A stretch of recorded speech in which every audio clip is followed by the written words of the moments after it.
And welcome to the Average Black Man Show. Thank you all for tuning in. Shout out to my boy Mood Wild. We actually been planning this show, and we don't want to have this topic be on a somber note. We want it to be a positive conversation amongst men about a topic that's very important to men. And before I get started, if any of you know anybody that's having any issues with any type of mental illness, mental health, or just need to talk to somebody, please reach out and give someone a call, talk to someone. This is the national number right here, and here is the national number for the hotline. Please, this is very important. Anyone you're dealing with anything, just stress, anxiety, depression, anything like that, it is very important that you seek the help that you need and you get the help that you need to where you can live a healthy lifestyle. So Brother Mood is not there here at the moment, but I will allow Sister Tashina to slide in if you come on camera. B, how are you doing today? I'm good. Can you hear me? Yes, I can hear you fine. How are you? I'm good. You guys put the link in, but you put the link that you can be on stage. Is that what you meant to do? Oh, you Right. did? Oh, okay. Okay. Yes, We're yes, great. yes. We're great. Well, Hey, my name Sister is Ivy. Tanisha. Tanisha. Tanisha. Tanisha. Okay, hold on. I got glasses, but they Take don't them work. off so you can see better. Right. Tanisha Hold on. Simpkins. So when I see he posted, I try to support. So I say, let me listen in. But I am a radio host also. Oh, Um, okay. Beautiful, so beautiful. You can teach me something there. You know, well, teach me a little something. this is the best streaming to you, Yes. StreamYard. I'll tell you that. Okay. Okay. Thank you. I'm waiting on Brother Mood. I don't know where Brother Mood is. Okay. He has to Safari. He has to be Oh, in Safari, not oh, that's Google, right. but That's right. He Safari. did tell me he just got a new phone and he was trying to figure it out. Yeah, tell him to download Safari. It normally comes along with Safari automatically, but he has to use Safari first. Right. I'm trying to figure out why I'm having issues with my YouTube. It's because I'm on the wrong account. But yeah, how was your day going while we My day is good. I work at a middle school. They was all right today. Not that bad. okay, middle school. Huh? Mm, I remember when I was one of them kids. it's a challenge.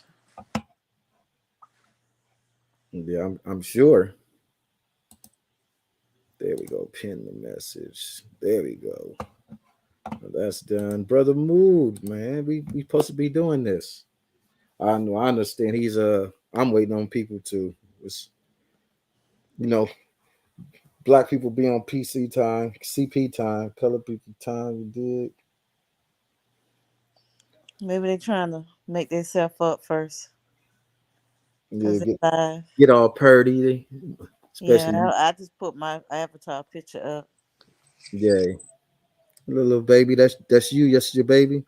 No, that's just a picture this Oh guy, this guy no, because has. they got the little app now that make you look like that on all the phones. Yeah, that's the AI. I'm not doing Oh, that. That's an illusion to me. That's right. my opinion. But it's fun, but Yeah. So I never did it. So yeah. okay, well, I don't know how I'm supposed to have a men's show with no men's. As the old folks say, with the men's. No, but we pretty much just want You can always just start. to right. Well, we live right now, sister. Exactly. But pretty much what we want to touch on is how men are are actually not allowed to be human as far as dealing with emotions and things like that. Like from being a kid, we're programmed to don't cry, suck it up, be a man from the time we're old enough to understand words. And over time, how that affects our psyche as men to where we bottle up so much that we aren't able to convey or deal or even unpack emotion the way we should as an adults. And for a lot of men, that could be very ugly. It could be violence. abusive, suicidal. It's, you know what I mean? Somebody's sending me a message. Let's see what's going on over here. They are someone's saying something, but I can't see who it is. Okay, they're saying greetings tuned in. They'll say you're No, a that's whelp. Somebody said yeah, that. right. That's So that's what I'm looking for. okay. So good conversation. Just Oh, okay. introduce yourself to us. Who are you? Well, I am Timothy. For those that's new to me, I'm Timotheus. I'm just an average dude, just a blue collar, $50,000 a year exterminator. Got a wife and kids.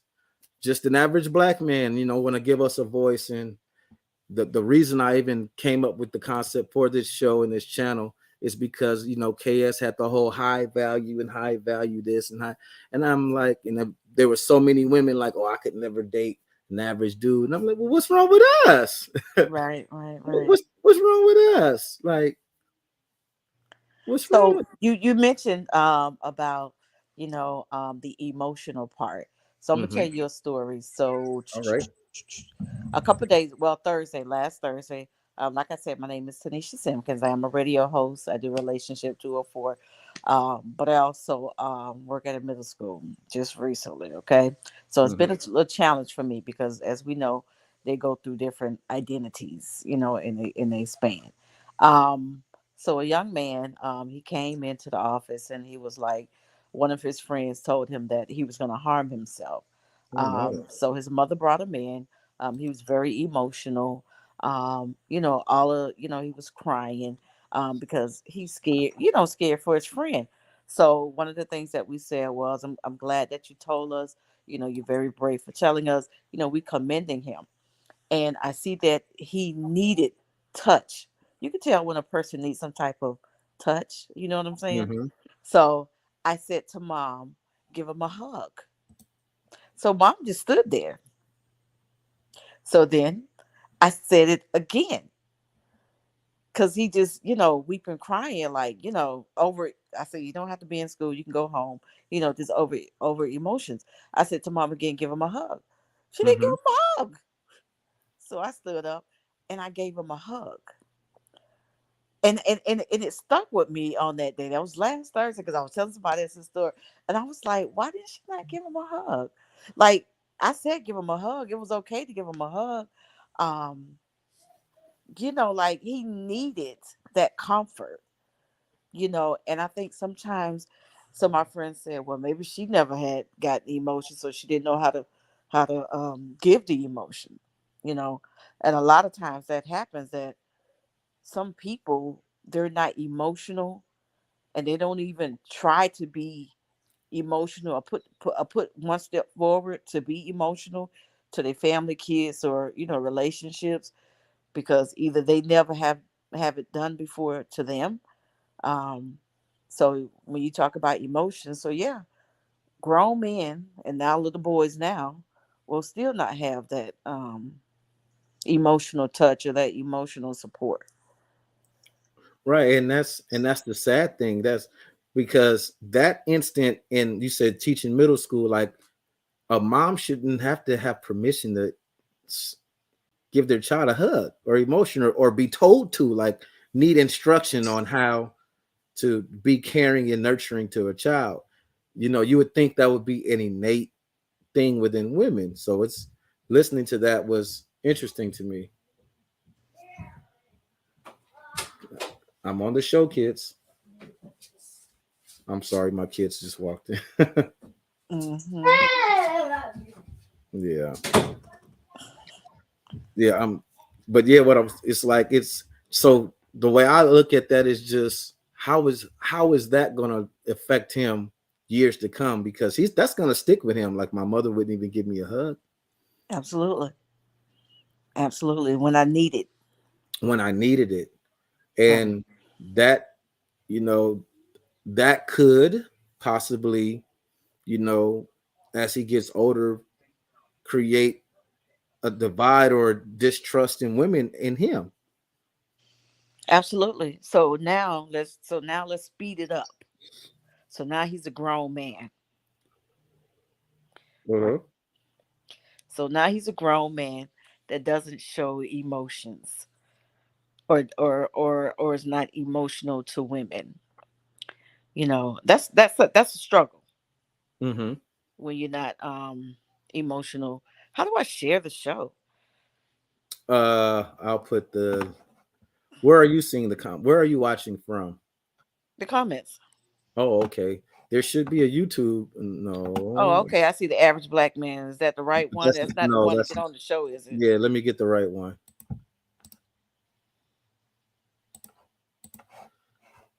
Uh, that should be the right one there. Okay, erase that other one. Let me see. He said Moody say StreamYard giving him issues. Tell them to do If you can hear us, Moody, Moot, just Safari. use Safari. Yeah, on iPhones you have to use Safari, and if you may have to go into the settings, and I think it's in privacy. Go in there and give the app permission to use the microphone and the camera, because it pops up right away, but you may have hit the wrong button on accident. Okay. Right. Yeah. So So fast forward now, he's an so adult. fast forward now. Now this person is an adult, right? Mm-hmm. So what now? Right. What now? Yeah, so now they're adult. They in a relationship. So the woman is saying, "You're not giving me any emotions. You're not doing. You're not cuddling me. You're not hugging me enough. You're not holding my hand. You're not doing all these things as you were saying. Mm-hmm. Emotional. Um, so how does that carry out? For the man and the woman. Because then a woman, we love affection, you Mm-hmm. know. And when we think about our five love languages, most of them are what emotional, touching, all of that there. Yeah, it's all So it, something has a sensual underlining, right? right, so it kind of all connects, Mm-hmm. so it's like when you saying about men being emotional, in the mentality of it, I do think that plays a big part of their mental state. you know it's not always that a woman crushes them or we do something. Some things are just, we just have to step out on and do, because if you don't have that emotional support to other people, um I don't know, I'm not saying that a woman will go out and cheat or go out and do this, but it'll get bad. I think, Yeah. that's just my thought. And see, and but that's the whole the whole thing for me is like how it started. Like you said, it started at home. So it's family dynamics that go into it. Like for a lot of us boys, not only do we get that from our parents, mother or father, if father's there, but it's then reinforced by other adolescents our age and everything. Stop being a punk, stop. And we tend to want to fit in and not, you know what I mean, and not be ostracized from the crowd, and all of that pressure, the pressure to want to fit in. It all, it creates anxiety. Then if you're not accepted, it creates depression. And it's like, as boys, and we grow up as from boys, we're told to never, like, we can't even really sit down and talk with each other about it without the fear of your friends saying, oh, you acting like, you acting like a girl, you acting like. So it's crazy for us. It's hard for me to explain right now. I've been talking about it all day. I don't know why I'm at a loss for words now. But it's it's Man. Hmm. it's it's crazy for us because that that initial issue from childhood, we carry it on our backs our whole lives, and never are we able to either get the help we need or think it's okay to get the help we need or have someone even be there to guide us? Right, right, right, right, right. So, so your first, Timothy, your first, Tim, your first question or your first concern You was said that what? and made me remember I left my notes downstairs. Oh my goodness. Yeah, So because when you Moody was came, supposed to be here to have my back. so when you came on, your whole subject was men's Mental, mentality, men's mental health mental health. and how it it correlates together with our masculinity and manhood because we define our manhood. You know, our manhood is defined by our mental state where we are, and what we define as a man is 100% based in that childhood trauma that we carry. And this trauma to be told your whole life, don't show emotion, stop crying, don't act like a girl. It's basically from as long from as young as you're old enough to comprehend, you're told that your feelings don't matter. Right. So some of the things that trigger mental health in men, they like to say women. We don't do all of it. We might a little bit. It goes vice versa. Issues or whatever. Um, Workforce. You started the show saying I'm a 50,000 income. Our workforce. Um, Also how society see us and how we think we men think that society see them. You know, um, when it comes to their marriage. You know, Mhm. um, we just like a man wants to make sure that they doing it right, like a mother definitely want to make sure that they doing it right, and when they finish they're like, okay, I'm finished now, it's on you. We want to make sure that everything is done correctly. Like a man, it's a big responsibility, um that the accountability is you for your family, you know what I mean. Mhm. Um so different things, when it comes to men's mental health. um but the thing about it is, y'all keep it to yourself. But we've been conditioned that. That's what I was saying about from the childhood trauma of being told you can never be a human being, you can never feel emotions or express emotions. And backed it's continued to be backed by our mothers, our fathers, and our friends by, stop being a punk, stop. So we internalize things. We're never given the tools we need to unpack the emotion and actually deal with it. And just depending on different individuals, it can come out in violence, abuse, and so on and so forth. So do you remember the show Good Times? Mm-hmm. And what's the dad's name was? James. James. James. Why did people love that show so? Well, I guess it was realistic. I was born in the '70s, so I Right. watched reruns when I seen it. But I'm guessing for the realism that was in it, people could Right. relate to it at the time. So James dealt with a situation every single day. He ain't had no job at the car wash. Sometimes he had a job, sometimes he didn't. Mm-hmm. Sometimes he fell short on money. There was situations where he had to get his wife, remember, a surgery, and he didn't have all the money. There's a situation that he had to borrow some money from a, a family member, but they ain't had no money. It's a situation where he dealt with so much, right? I'm just Mm-hmm. using him as an analogy, right? But not one time did he give up. Right. And I think that right now in the society that we're in, I'm not saying that you got to tough it up and keep it, because we should share our emotions.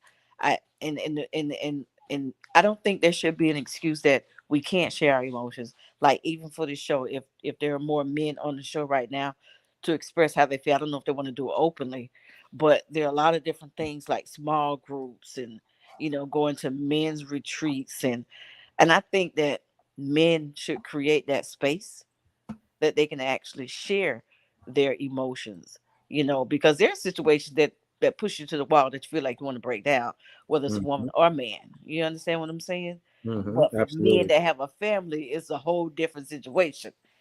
Either you're gonna do that or you don't want to see that, you just walk out and leave. They having it Mm-hmm. in the 70s too. Just walk out and leave. You know, but I use him as that situation because I felt like, and people like to look at it because that's what they saw out of him. Like James gonna find a way. You know, something gonna Mm-hmm. happen. You know what I'm saying? And he didn't give up. Not one time. May have gotten angry, Mm-hmm. but he didn't give up. All right. Well, That's a lot of mental to go through. But we're going through it now. The same thing was experiencing. You bringing somebody else to the show? well, yeah, it was one of my co-hosts, Val, but then as soon as I added her, she backed out. Hmm. Okay, here they are. Come on, Val. And I think this is Moody Wild here. Your mic's still off, Moody. Hey, Val.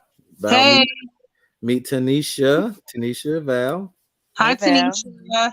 I'm here with DeAndre because his phone, the thing is just messing up. So he's here with me. Hey everybody.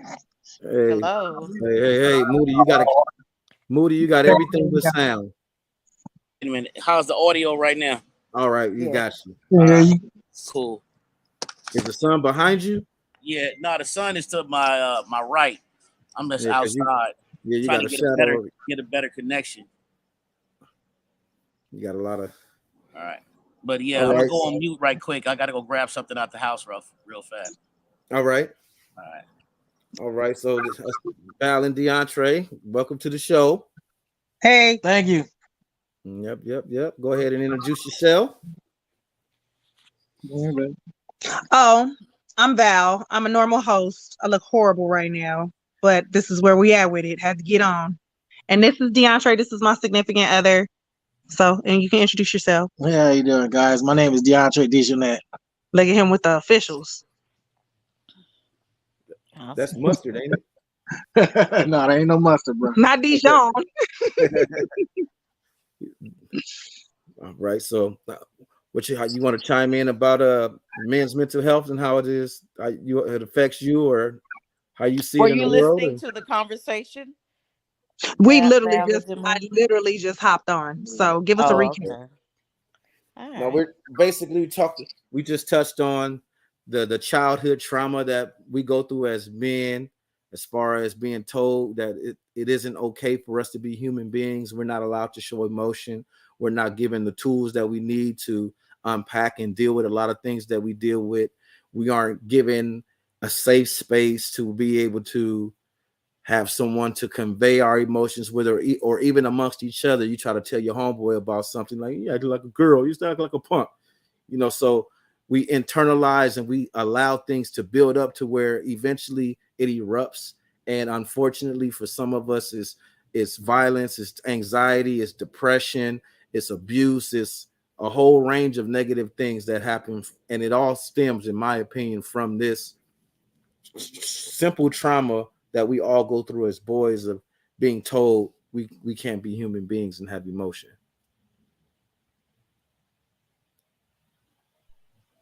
Yeah, that's pretty much true. For me personally, when I was growing up, my dad was there at one point in time, but after he had left, and I really couldn't express myself. My mom was like, literally, she'd tell me, to talk to her. When I did try to talk to her, she'd shut it down. So, I went through that pretty much for all my childhood after my dad left, and just held stuff in. I took verbal abuse, mental, physical abuse, definitely physical abuse. And that, carrying over as an adult, that spills over into that spills over whatever relationship you may have, or whatever you going through, job, whatever it is, it spills over. You know, because you don't know how to deal with the stuff. And I was always told, even with my homeboys, like, yeah, that's punk shit. That's you know, ain't we talking about your feelings. So you had to bottle that up. Couldn't cry, you couldn't do none of that. Now, me personally, I'm gonna cry. I'm a grown man. I ain't about to be holding in no feelings. This stuff hurts too much. I'm glad you said that, because emotions are real with They everybody, are real. whether they man or woman. And I would want, Val, I would want my significant other to show emotions, because what happens when you keep it all bottled up? Oh, You know what I'm saying? honey, You know? we're this is progress. Uh-huh. Good. This is progress because Good. that, honey. We've been through that, and that's what I always would tell them. My babe, you can't be a champagne bottle, because once you pop the top, Right. we can't put that back in. So instead of being like a volcano that's just brewing and brewing and brewing and brewing, and then all of a sudden one day you just erupt, let's be more like an earthquake where you let out little bits of gas so we don't get the Right. big one. Right. And the best part about it is, Val, is that Yes. you already know. So you know what the progress of what you, I ain't gonna say, I'm sorry, but what you working with, you Oh no. already know. Absolutely, absolutely. But as you're saying, as we're talking about, this isn't anything brand new, especially being a Black woman trying to love a Black man. Because let's be Right. very honest, when we look at documentaries that go back to the early 80s and the programming and the single woman and the way that they sheltered their sons and raised their sons, because it's almost like they're raising like husband sons. You know what I mean? It was almost like, I got to make him a protector because he got to take care of me. And I can't have no punk because I'm a woman. I think that is a big part of the whole, from the beginning, when your baby is small with the little boys, and being like, if you get hurt, just walk that off. Whereas if your little girl even break a toenail, it's, oh my God, baby, Right. Right. you know, And what you're um, saying about them sons, Benz, is true too, because a lot of pressure goes on to little boys yeah, to be the man of the house and things like that. right. And it's like that type of pressure, we don't see that type of pressure until you go back 200, 300, 400 years, when at 15 you were an adult and you had a job, and Right. the whole stress of nobody in the house ate unless you worked. So Right. it's Right. like that type of stress is too much. And the society that we live in now, it shouldn't be that way anymore. But for whatever reason, I don't know why exactly that technique is. Because, well, let me say it this way: boys absolutely need to know how to grow up and be men, but they need Right. to their fathers need to teach them that when they at adolescent years, from a baby to about 12, 13. Let the boy be a boy. Let him ride bikes, scrape his knee, let his mama put a little Bactine on it, blow the dirt out his eye. No, let her do all of that stuff. But at some point, I personally believe that at least right around preteen, pops need to come in there and start guiding him in the right direction. You got Me, can I chime in on this real quick? So go ahead, DeAndre. My dad told me this, and I didn't, understand. I didn't never understand what it meant until I got older. But he used to say, it's okay to show emotion. That don't make you less of a man. That don't make you less of a boy. Show your emotion, right? But then, if you growing up in, I'm gonna say it for myself personally, a generational cursed Era. of parenting. I'm not saying my dad, because he didn't teach me that way, but my mom came up in that era where they beat their kids, and they was beaten, and then they was beaten, and all that type of stuff. So when I was raised by my mom by herself after my dad left, it was just pretty much that. And so I really showed no emotion or spoke on anything, because that's the Aftermath. that I got. That's what I got. So I never showed no emotion. So I grew up to try to be the hardest light skinned green-eyed Negro there was. So and I got a name for myself. I did all that, I did the gang banging, I did all that.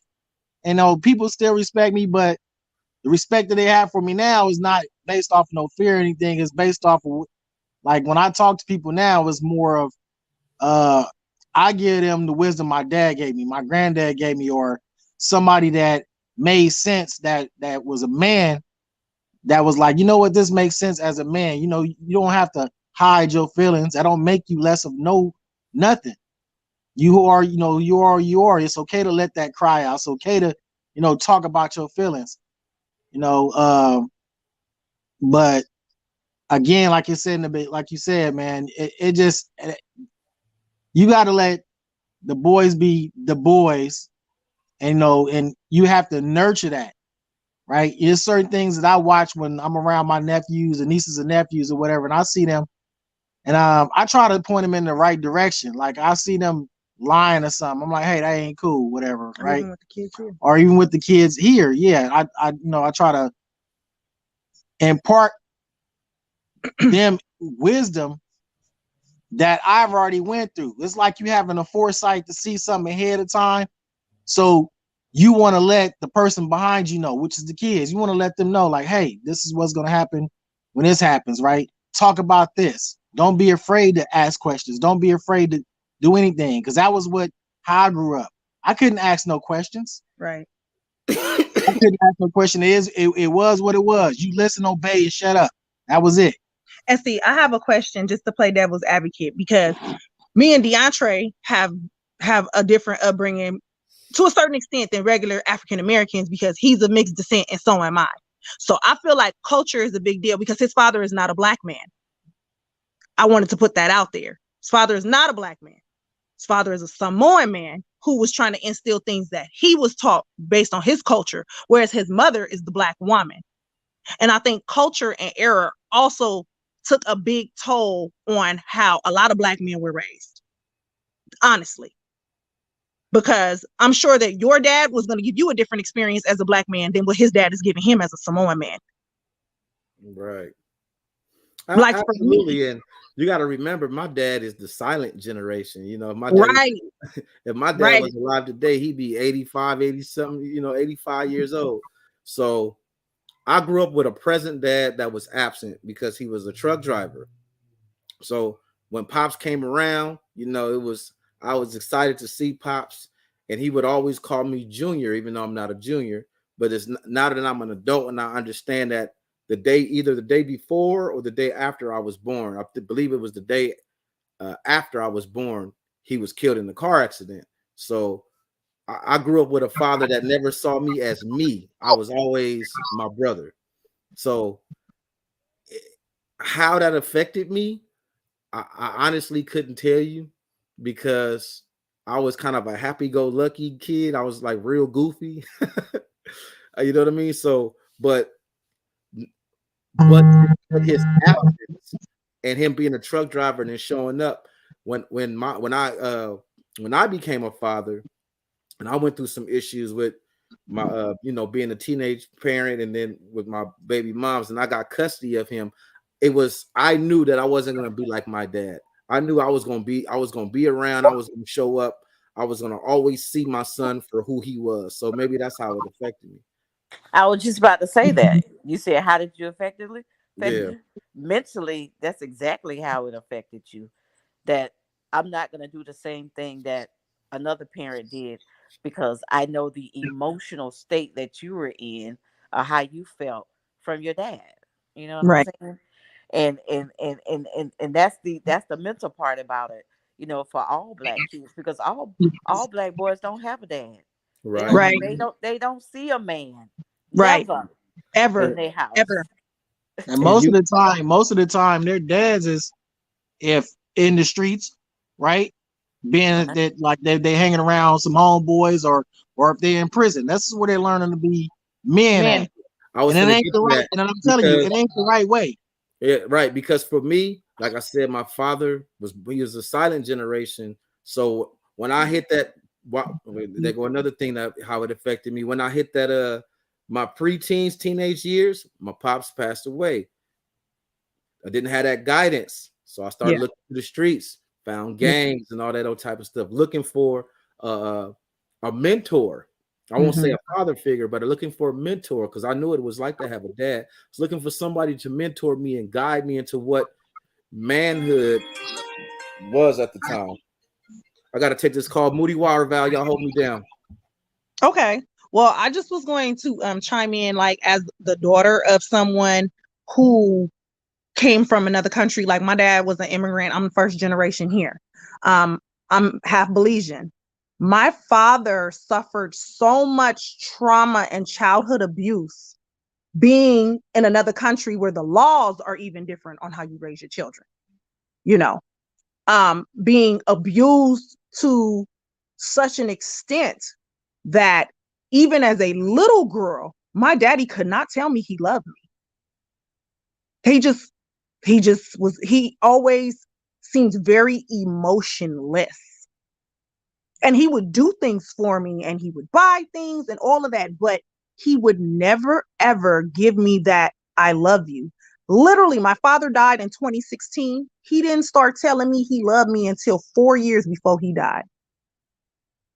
And what made that happen? What was the break for him that you made know what that was happen? you know what was the turning point for him? His life was starting to really like crumble. Like, he was with my mother for like 25 years. And then he got with my brother's mom and stayed with her for 15 years. But my brother's mom is only 6 years older than me, and I'm about to be 41. But anywho, so when she started doing things that he wasn't accustomed to, because you don't know my generation, I know my generation. And she started seeing things for what they were. He was just like, oh my God, like, what am I going to do? He was losing his house. He was losing his car. He was losing access to gaining a business, all of this life that he had built with her. And me and my sister, which are the first set of kids, came to help him pick up the pieces. So when we showed up and showed like, hey, you know, I'm like, I know you love me. You're just a weirdo. You don't know how to express it. I know you love me because of the way that you do things. I'm like, but it would be really, really nice if one day I could hear it. And another thing, even with that, like, even with him having grandchildren, that didn't change him towards us.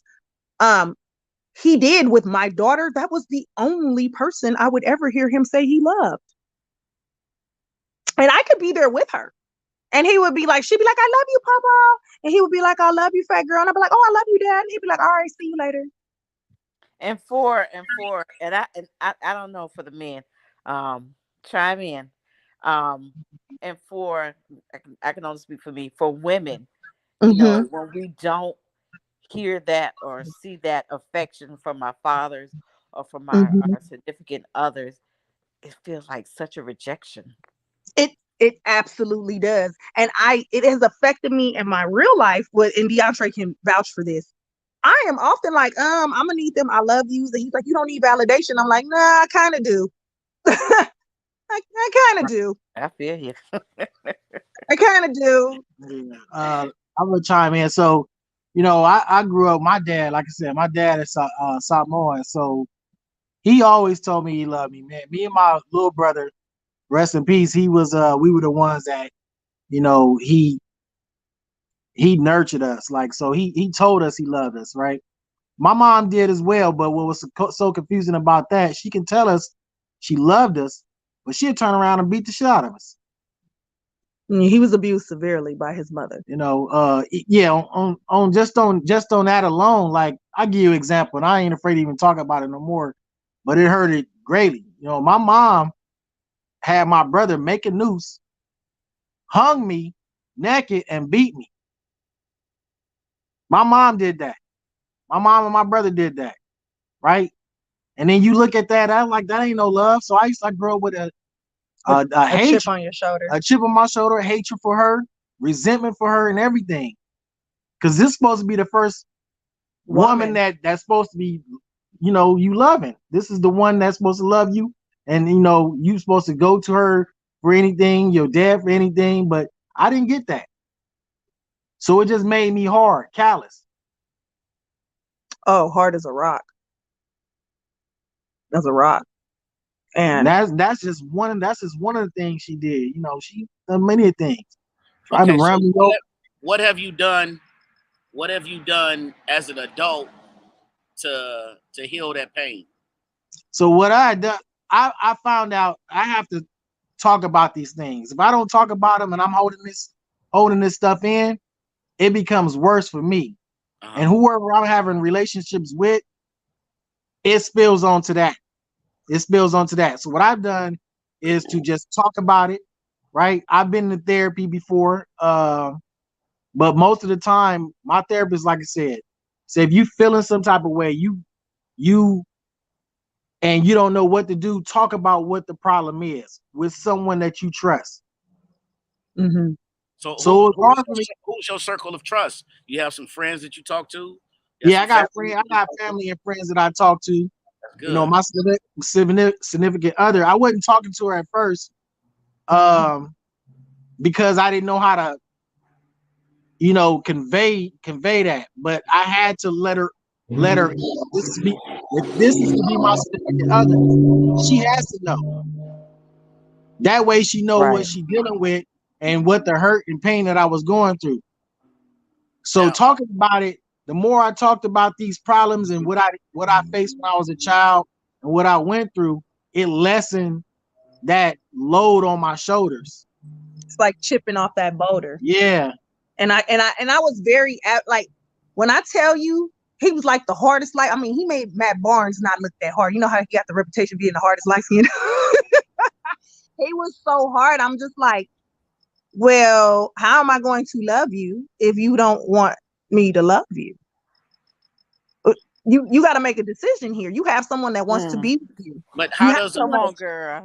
You have somebody who wants to be with you. You have someone that loves you and is trying to understand your pain. Because trust me, how does a man open up in a space with other men? Now we're not talking about opening up. Okay, so how the thing is, you have to trust that if you around men that you trust, right, that you know that's on the same page, and you talk to them like I've done with, like I had, it started off with one of my cousins, right? Yeah. I knew I can trust my cousin, right?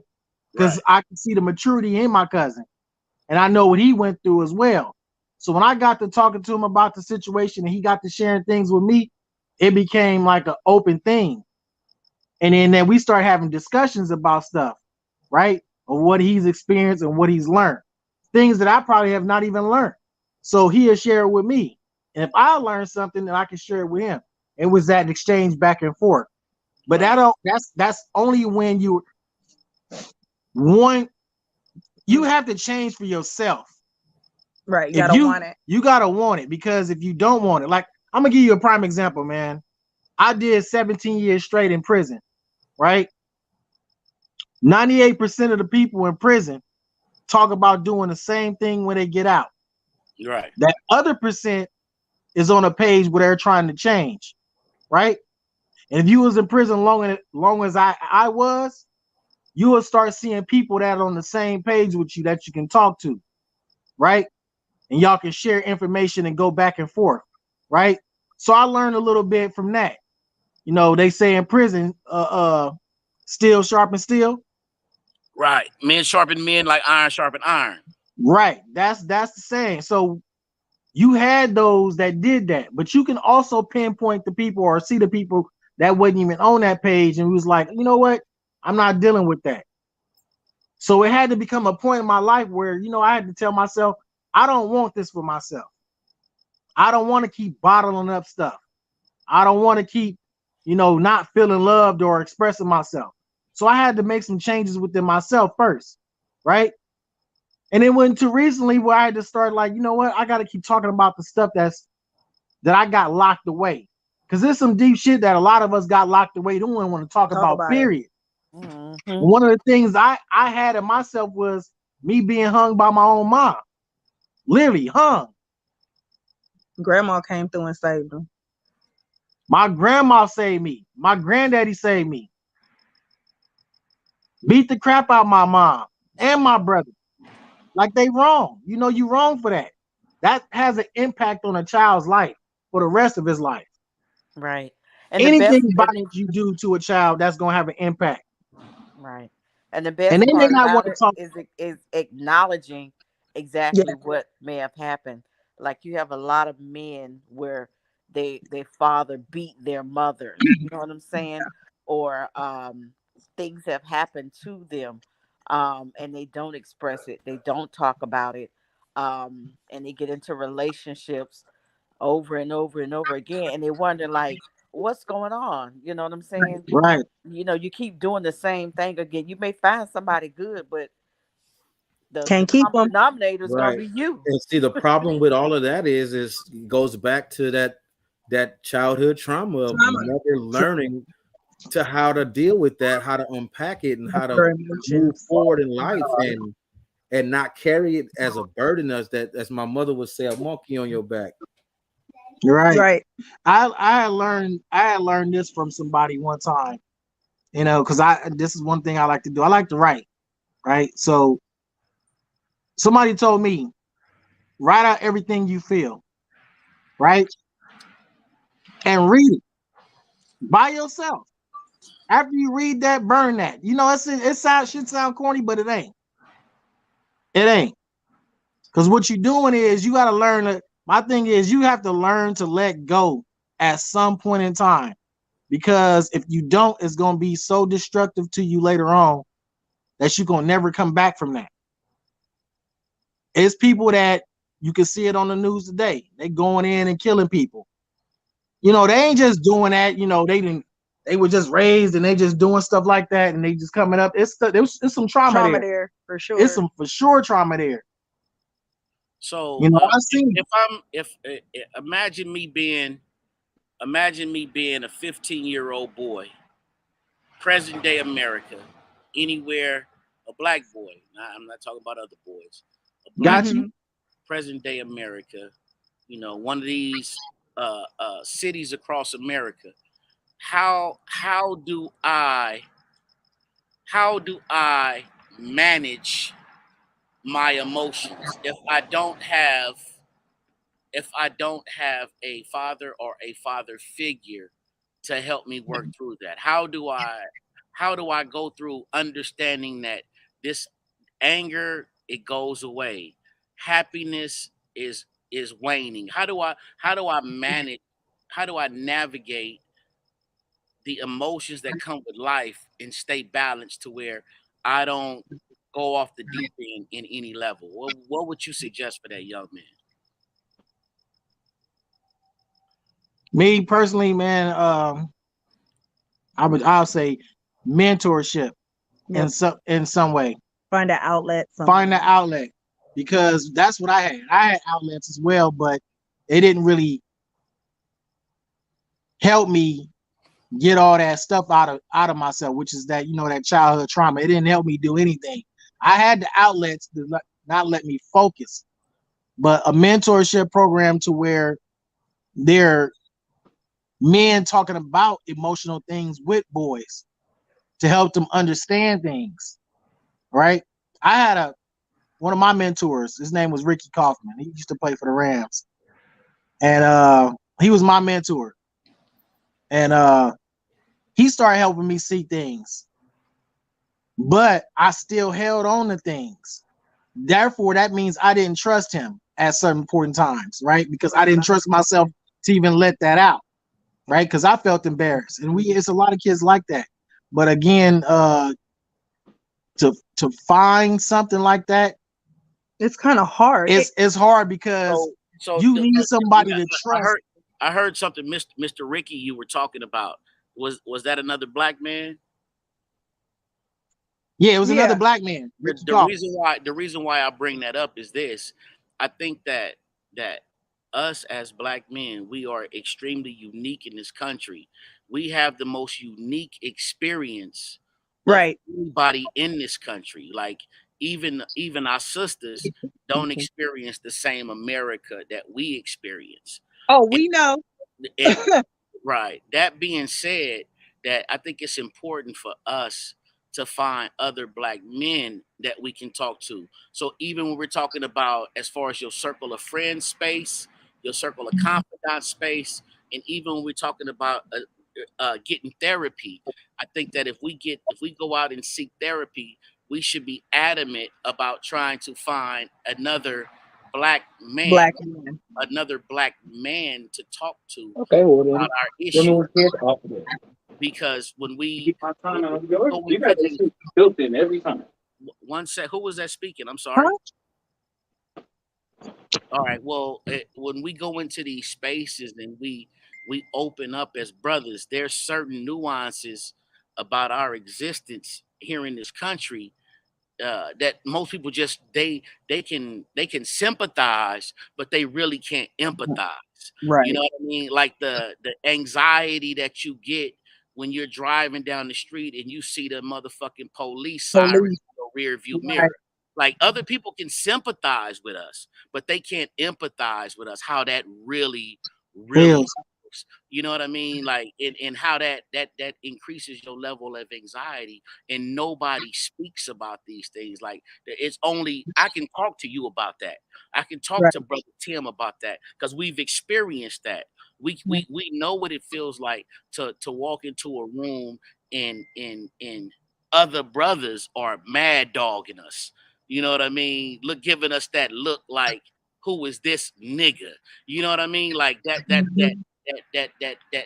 that feel of violence in the air that nobody else gets. You know what I Right. mean? Right. That feeling that some of our young boys, the reason why they sit in the house all day under these video games is It's because safer. they're scared to death to go It's outside. safer. Yeah. They're literally scared to death to go outside. They're scared to death of other black men. They're scared to Yep. death of the general society. They're scared to death of the police. And in some cases, they're even scared to death of our women, me too, in them. You dig what I'm saying? Like it's a Yeah. whole lot of stuff going on in the mind, in the heart for these young brothers. And so that's why I think conversations like this are extremely important to where Mhm. black men are able to speak on issues that affect us as black men. And I land the plane with that. I Shalom, agree. panel. What's going on? That's brother Oculus, and Isaiah is actually on mute right now. Go ahead, Oculus, you got the floor. Hey, man, first, I appreciate you having me on, and shalom to the panel. To the brother in the top right, how do you say your name? Is it? Shalom. Oh, go ahead. Oh, shalom, Isaiah. The brother that has the red hat on, he actually Mugabe. Okay. To what he was saying, first, I'm 31 out here in Alaska, military, and what he was saying about the anxiety that we have as black men about other black men. I had that experience a few months ago out walking the dog, and I saw a brother approaching me. And this particular day, I had my firearm on me.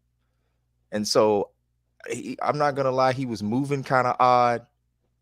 And I didn't know what was going on because it was getting dark, moving kind of funny. And so I was really alert. And so I was ready to, defend myself if necessary. But when I approached the brother, when he got closer to me, he said, "What's up, brother? How you doing?" And truly, it broke my heart because it made me really evaluate. No matter what I have been doing to try to connect more with brothers, I still have that, I guess, seed of misandry. I don't know what it is. I don't really know what to call it just yet, but I realized that I still had that thing in me too. And so what I would challenge brothers to do is actually extend that hand. You're going to get some brothers that are going to tell you to F off, but really trying to establish that brotherly bond with one another. And I know you guys are talking about also mental health and stuff. And if the Lord wills, I'd love to, touch up on those stories or, bring out some information on that as well. But that's what I would say, at least when I talk to the younger brothers here in the military, hey, why don't you go and ask the brother what he really thinks? Because that's another problem.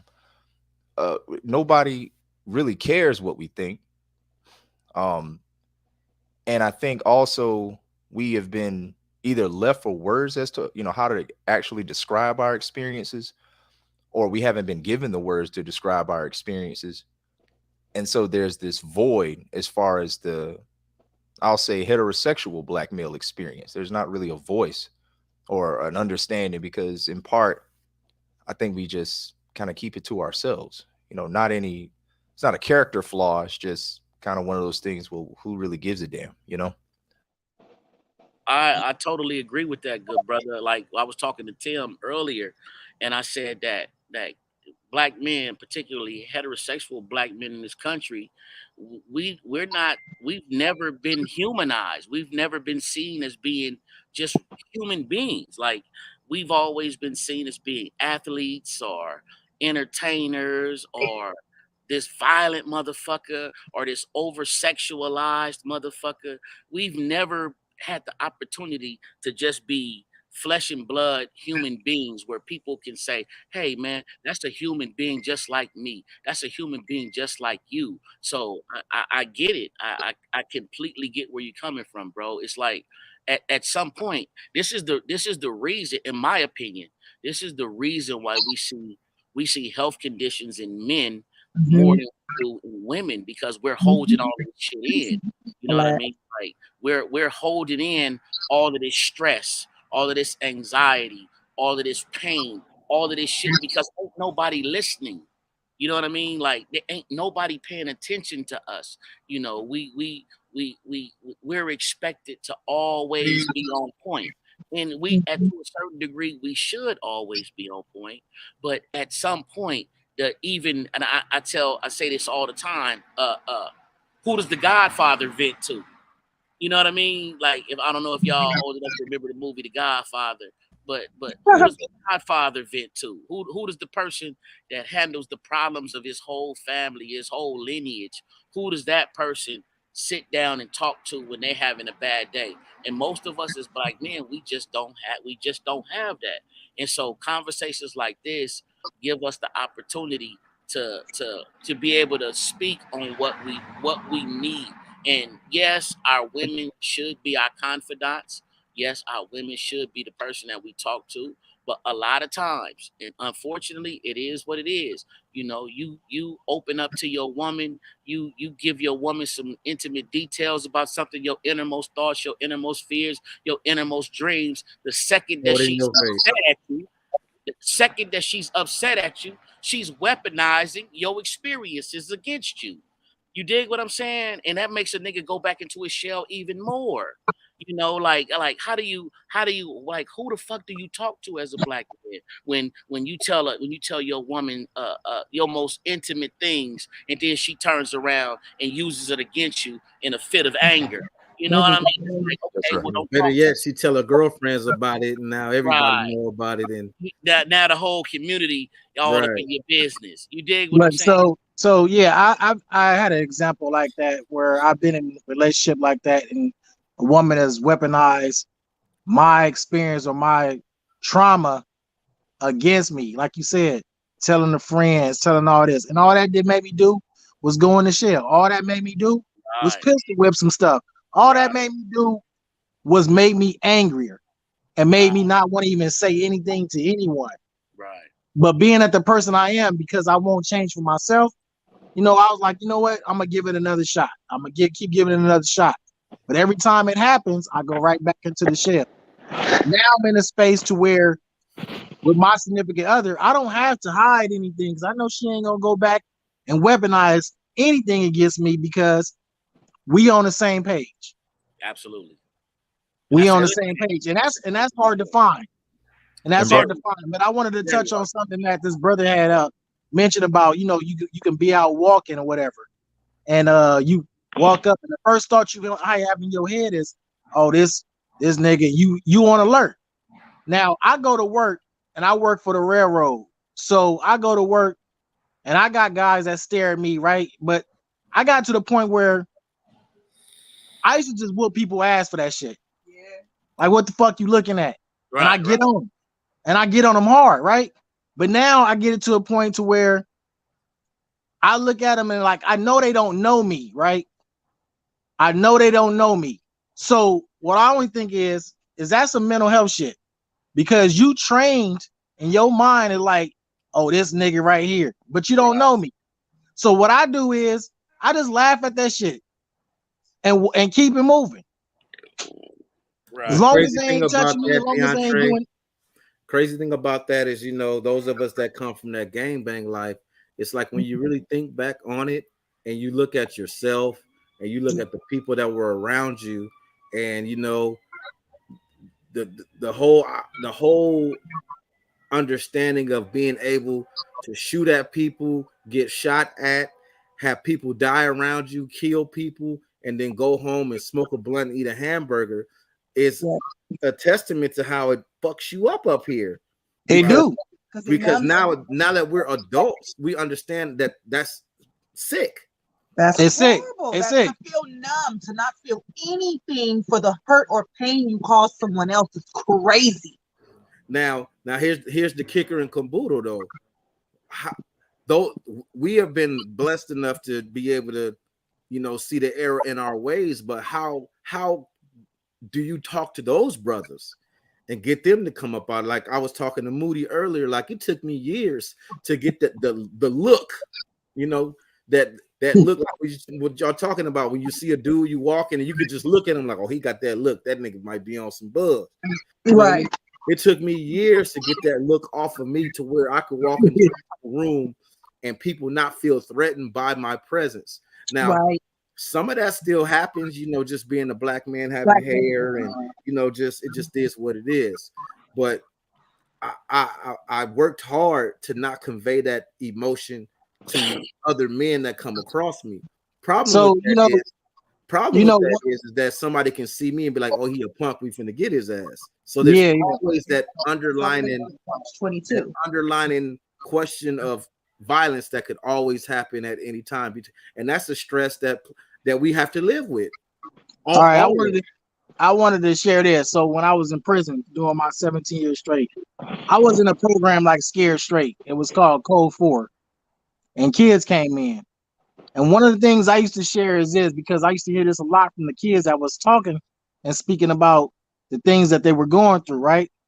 Now, if it wasn't for the people they was hanging with or how they was dressing, right? These are the things that was getting them in trouble. How they would dress, how they would talk, who they was hanging with, right? And that's what got them in trouble. So I asked one young man, I said, hey, so if you started dressing different and stop hanging around certain people that got you into trouble, what you think would happen? And he had to think about it for a second. So he was like, well, nothing would happen. They wouldn't even say nothing to me. I said, yeah, so now you need to adopt that into your lifestyle, because if you don't want these problems coming to you, then this is what you got to do. Eliminate the problem. Right? But you remember them commercials where they had talked about peer pressure and all that stuff? Nope, the dope and the drugs and all that. I don't know if y'all remember that.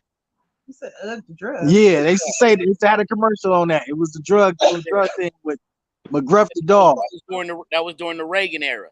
The Reagan era, right? Oh, he dating himself. Yeah, I'm really dating myself. No, because I was raised in the 80s, born in the 70s, raised in the 80s. So, they had those things, and peer pressure is really real, right? But what's so worse about it now is social media is the peer pressure. Right. Social media is the peer pressure. A lot of the things that kids learn come from social media. Trends, right? These are taken into schools. These are whatever they may be. These are in the schools. These are on the social media, whatever platform it may be. This is what it is. So kids ain't gonna look to an adult no more, because how they're learning to grow up is from the internet. Well, now let me switch gears with the conversation just a little bit. Like, for the most part, we've been speaking about what people would call toxic masculinity, right? And although I don't adhere to that term, I prefer the term hyper masculinity. The hyper masculinity is a real thing. Toxic masculinity, I think the things that we're labeling toxic is not really toxic. But to switch gears, what about the youth amongst us, the males amongst us that have arrested development, where they're actually it's beta masculinity, where they're afraid to be men, they're afraid to stand up, They're afraid to assert themselves in situations where they need to assert themselves. They're afraid to have a voice about anything. Like that's a huge problem as well. We've got grown men that still basically on their mama's titty. And if they not on their mama's titty, they're looking for a woman to be surrogate mama, to put a titty in their mouth, that don't know how to to to to to basically, and I'm using this term with my air quotes, man up. They fall for anything and they go for anything. And I'm not saying that from a red pill perspective or no manosphere perspective. I'm saying that from a how do we address those young men as well, to be like, young man, stand up, be a man, dust yourself off. And if we use the phrase be a man, what is manhood? What should it look like in 2023? Yes, sir. And I think in part, sorry, you might hear my son in the background. In part, I think it's due to, I do think part of it's due to the education system. I think a lot of the feminist narratives that we have, especially in the college areas, Absolutely. high school and so forth, there's been a blurring of lines between gender roles, what men are to do, what women are to do. Everybody's just a combination of whatever we want or what we choose to be. Right. Pick your But pick your pronoun generation. yes, sir. And also, is in response to brothers being afraid to stand up, I think there is that sense, well, what are going to be the dire consequences? I think there's always this sense that if I resist this, this could be a final thing. Like I could lose my job, I could lose my wife, I could lose my family, my friends, whatever. There's always that lingering sense of doom. And so I can understand why brothers are a bit reserved in certain things. But this is what I tell brothers now. I said, man, you got to pick your battles. Like some battles you got to run from. But other battles, like, hey, man, somebody's threatening you. Like I'll take, for example, I'm a Bible guy. So at work, sometimes I have those discussions. And there were two white boys who went to school 4 years for theology. Oh Lord. So, of course, they called themselves teaching me, but I ended up teaching them. And so they didn't like that too much. They actually don't talk to me to this day. See me every day, but still won't speak to me. But in my mind, that was one way of me standing up because, coming from reading books like Tommy J. Curry's The Man Not, Excellent Rashad, work. Excellent work. Excellent work. yes, Rashad Shabazz, Spatializing Blackness. I read those kind of books and I understand that the infrastructure, the institutions that we have contribute a lot in shaping or molding our manhood, or at least how that manhood is expressed. It limits us in various regards. And so understanding that it's also a matter of developing, I believe in an inner strength first. We can be as violent as we want, but we have various mechanisms in place to put us down if we do so. So I chose to beat people with my mind. Right. Excellent, bro. Excellent. Right. And that's really the way to actually do it anyway. And I in my older years, I'm finding that out. Like, oh, I can beat you with my mind. That's powerful. Right. Yeah. Absolutely. And you don't have to do it, where it's tasteless and anything. You just, yes, sir. It's just facts. They hate that. So how do we what do we tell everybody? All of us are grown men, fathers, some of us grandfathers on this call right now. From a man's perspective, what do we impart in a young brother? Because like Frederick Douglass said, it's easier to build strong children than to repair broken men. So if we're talking to the kids, the boys, how do we right this ship as black men? How do we begin to change the narrative of what young men think manhood is? Because as of right now, it seems as who can be the most violent, who can get the most pussy, who can try to get the most money. That's the barometer of what manhood is right now. And to a certain degree, it does have something to do with that, but that's not the totality of what a man is. So how do we? What you just said, Moody?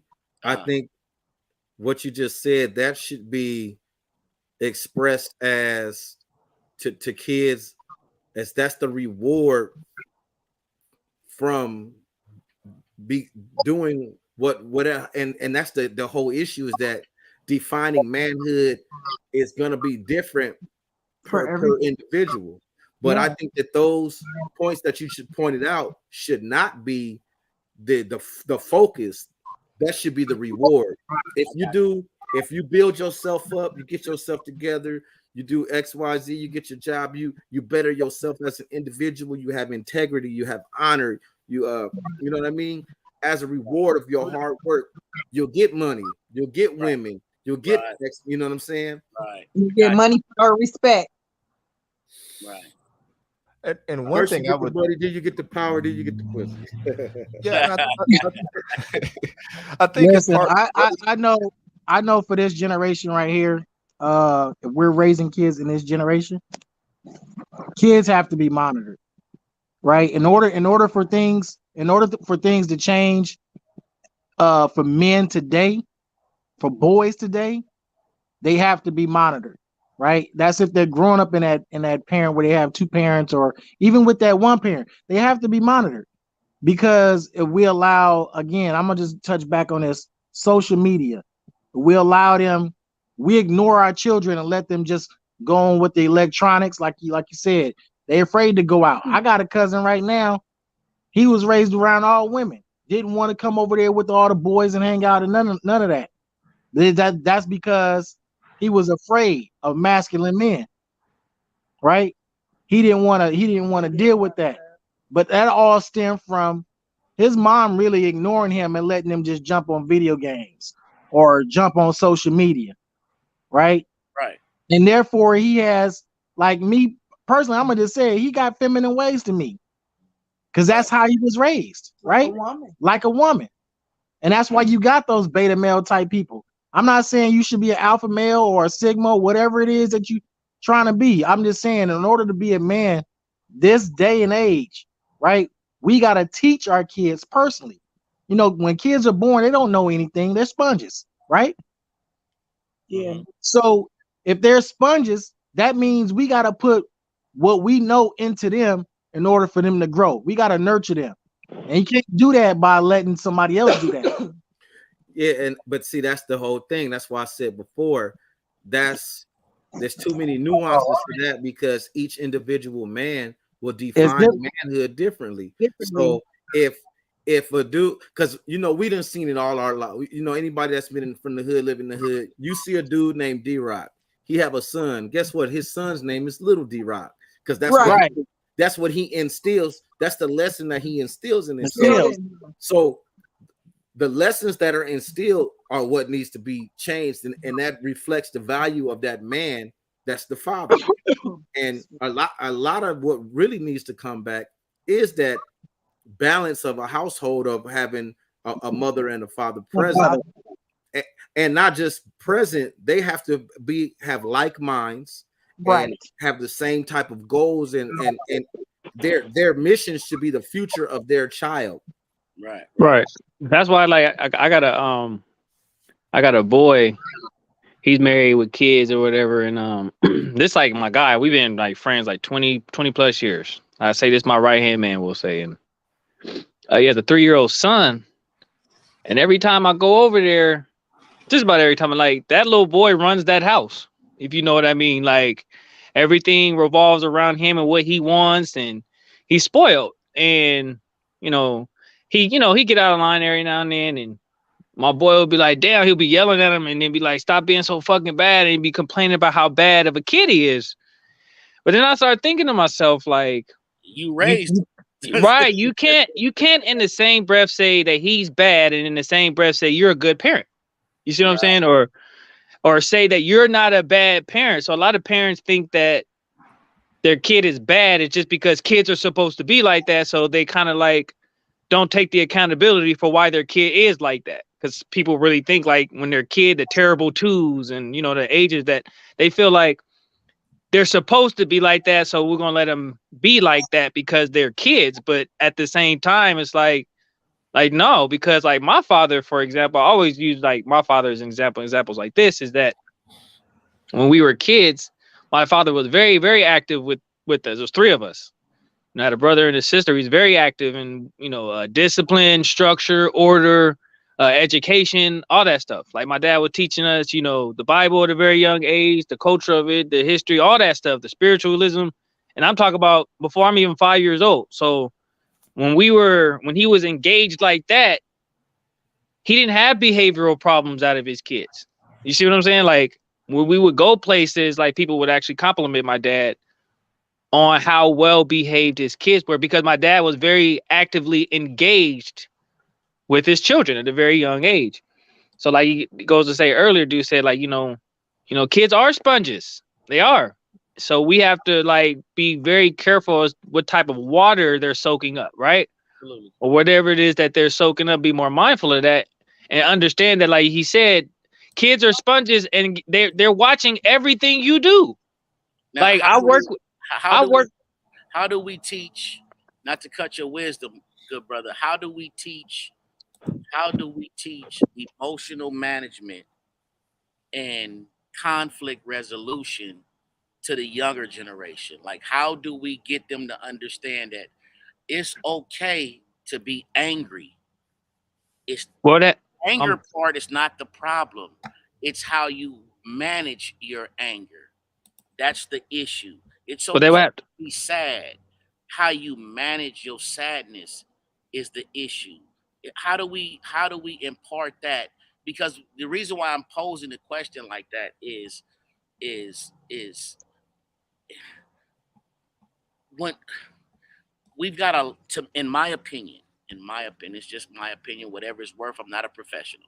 In my opinion, I see a lot of people that are coddling their boys and not allowing their boys to see pain, hurt, disappointment, get socked in the mouth, get smacked around, and understand that that's just a part of life, that's going to happen. And you don't have to go out and kill somebody because you got into a fist fight.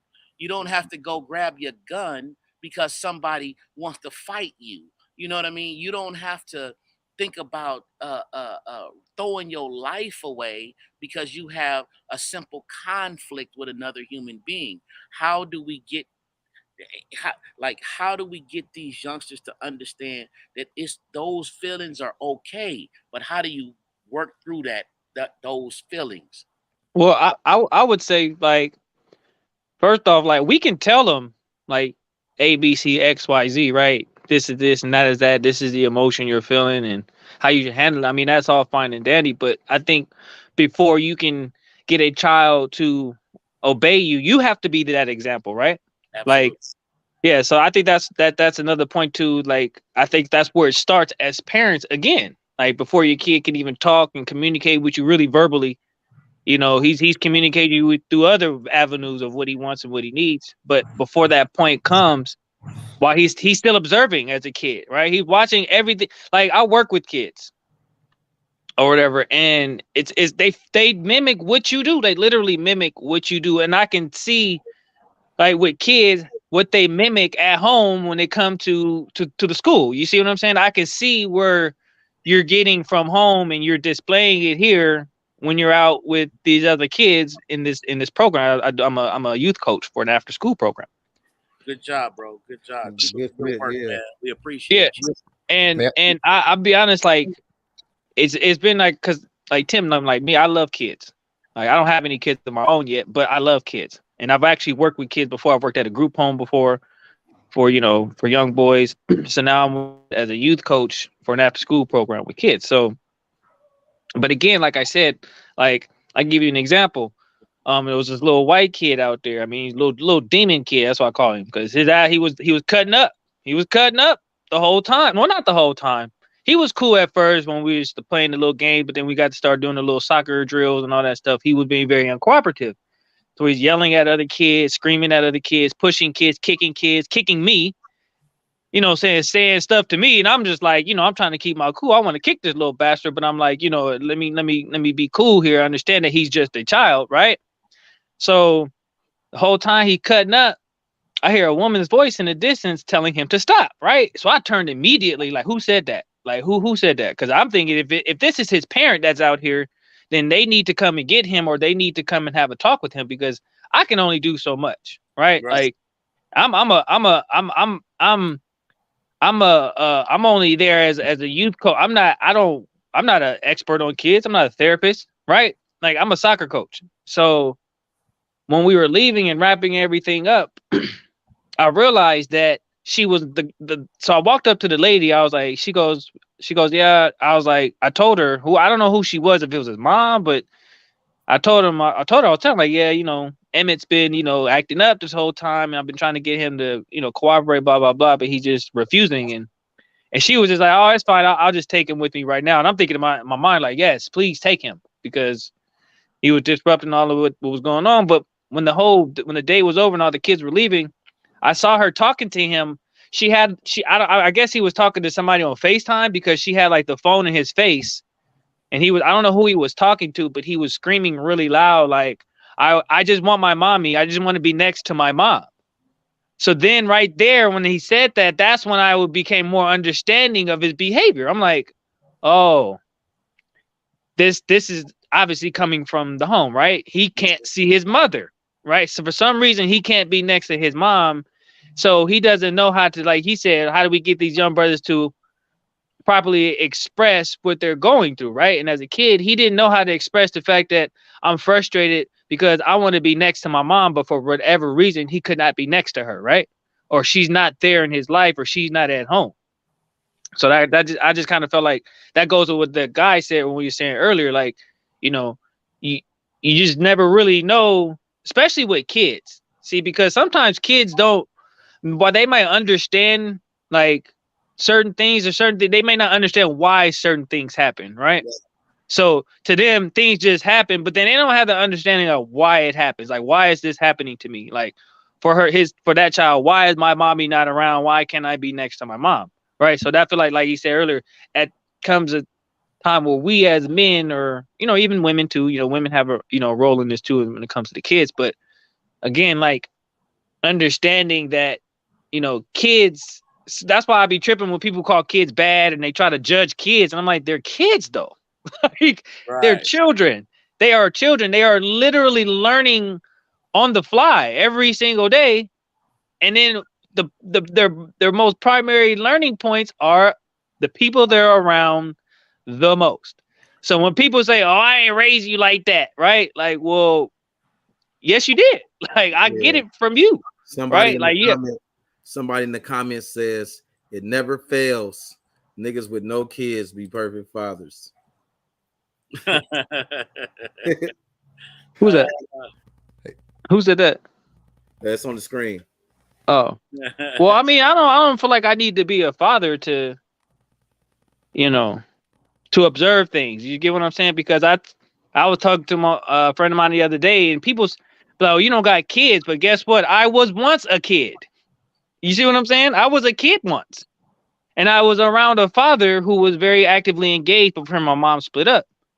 And then I understood, and I always go to that example as far as fathering. And I don't have to be a father to know, you know what I'm saying, to try to say what a kid needs or don't. I didn't need that, because, again, I was a kid at the time, and I had a father who understood that.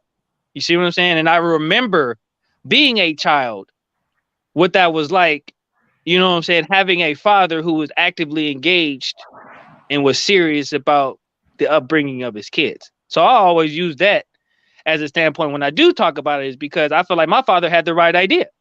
You know, teach, you know, I knew how to read, write, add, subtract, multiply, divide before kindergarten. Like, I didn't even need kindergarten, not to toot my own horn. Like, I could have probably started in the first, second grade. I was so advanced.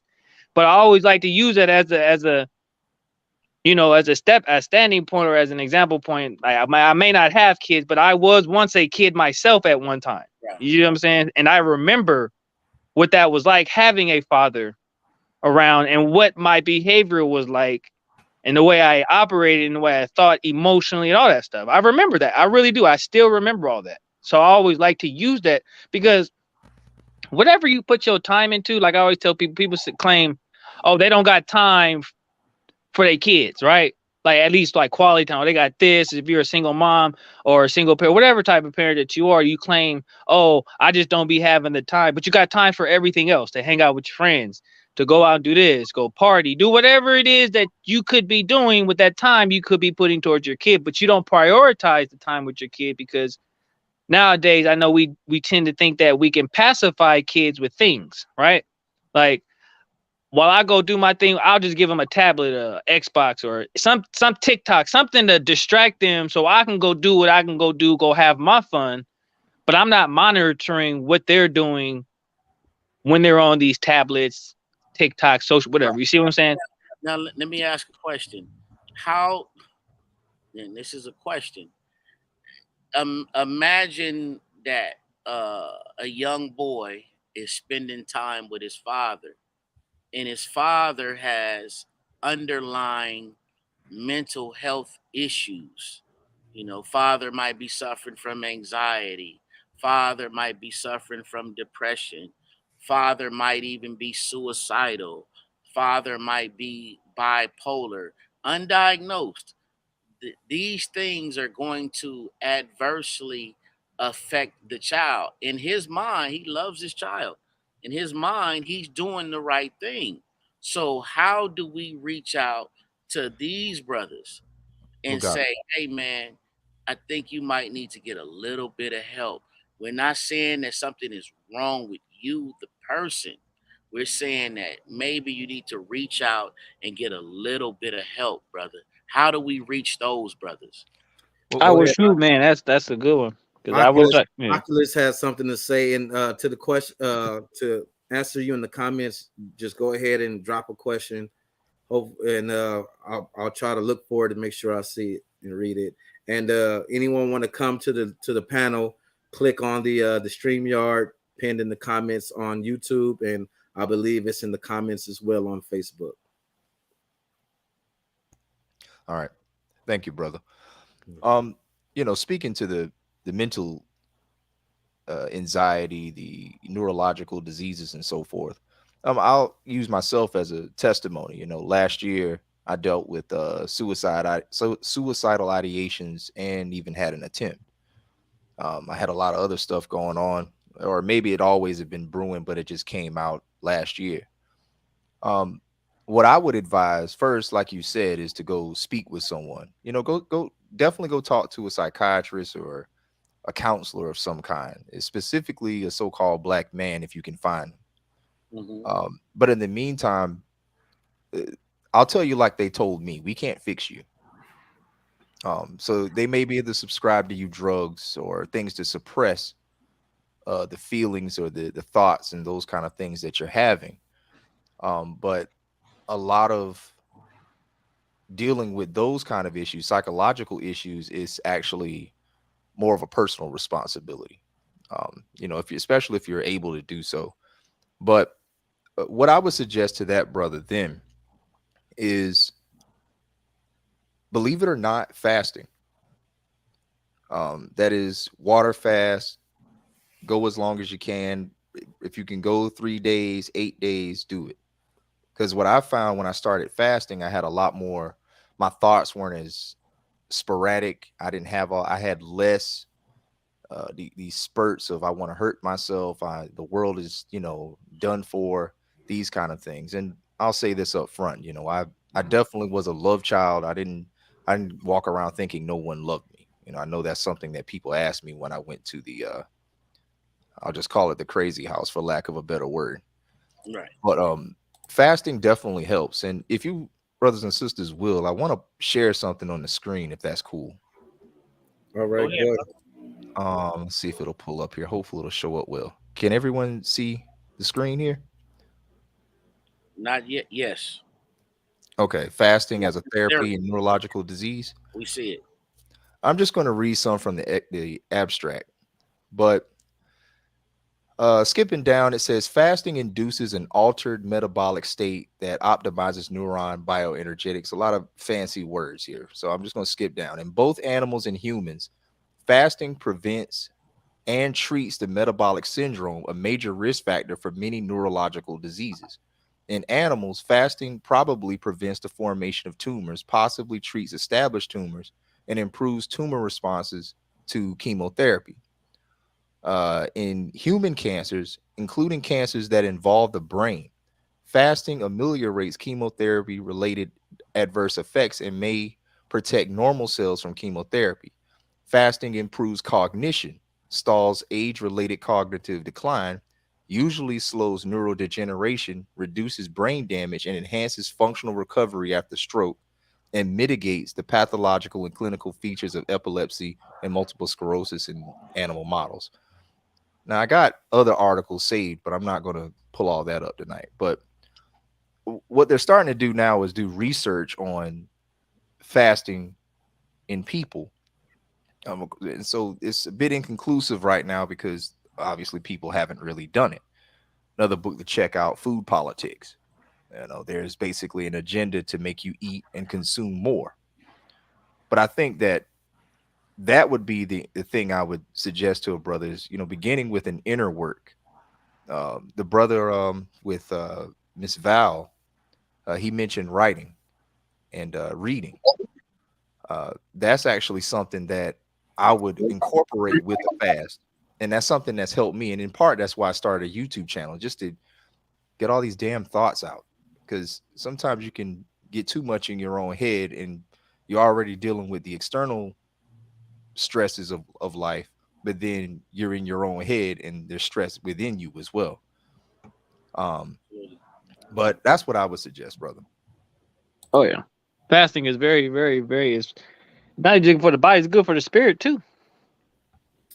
Also, I want to play a video that I'm pretty sure we've all seen. It's been floating around the internet for a while, but I think this is a perfect example of what Mudiwa Mugabe is talking about. We need to practice more this type of behavior.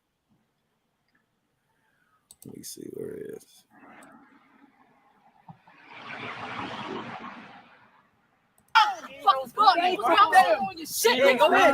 Watch out, Tez. Chill, Tez. Move. What's good? Oh, just that one in Philly? Squat up. Go ahead, bro. Niggas is talking.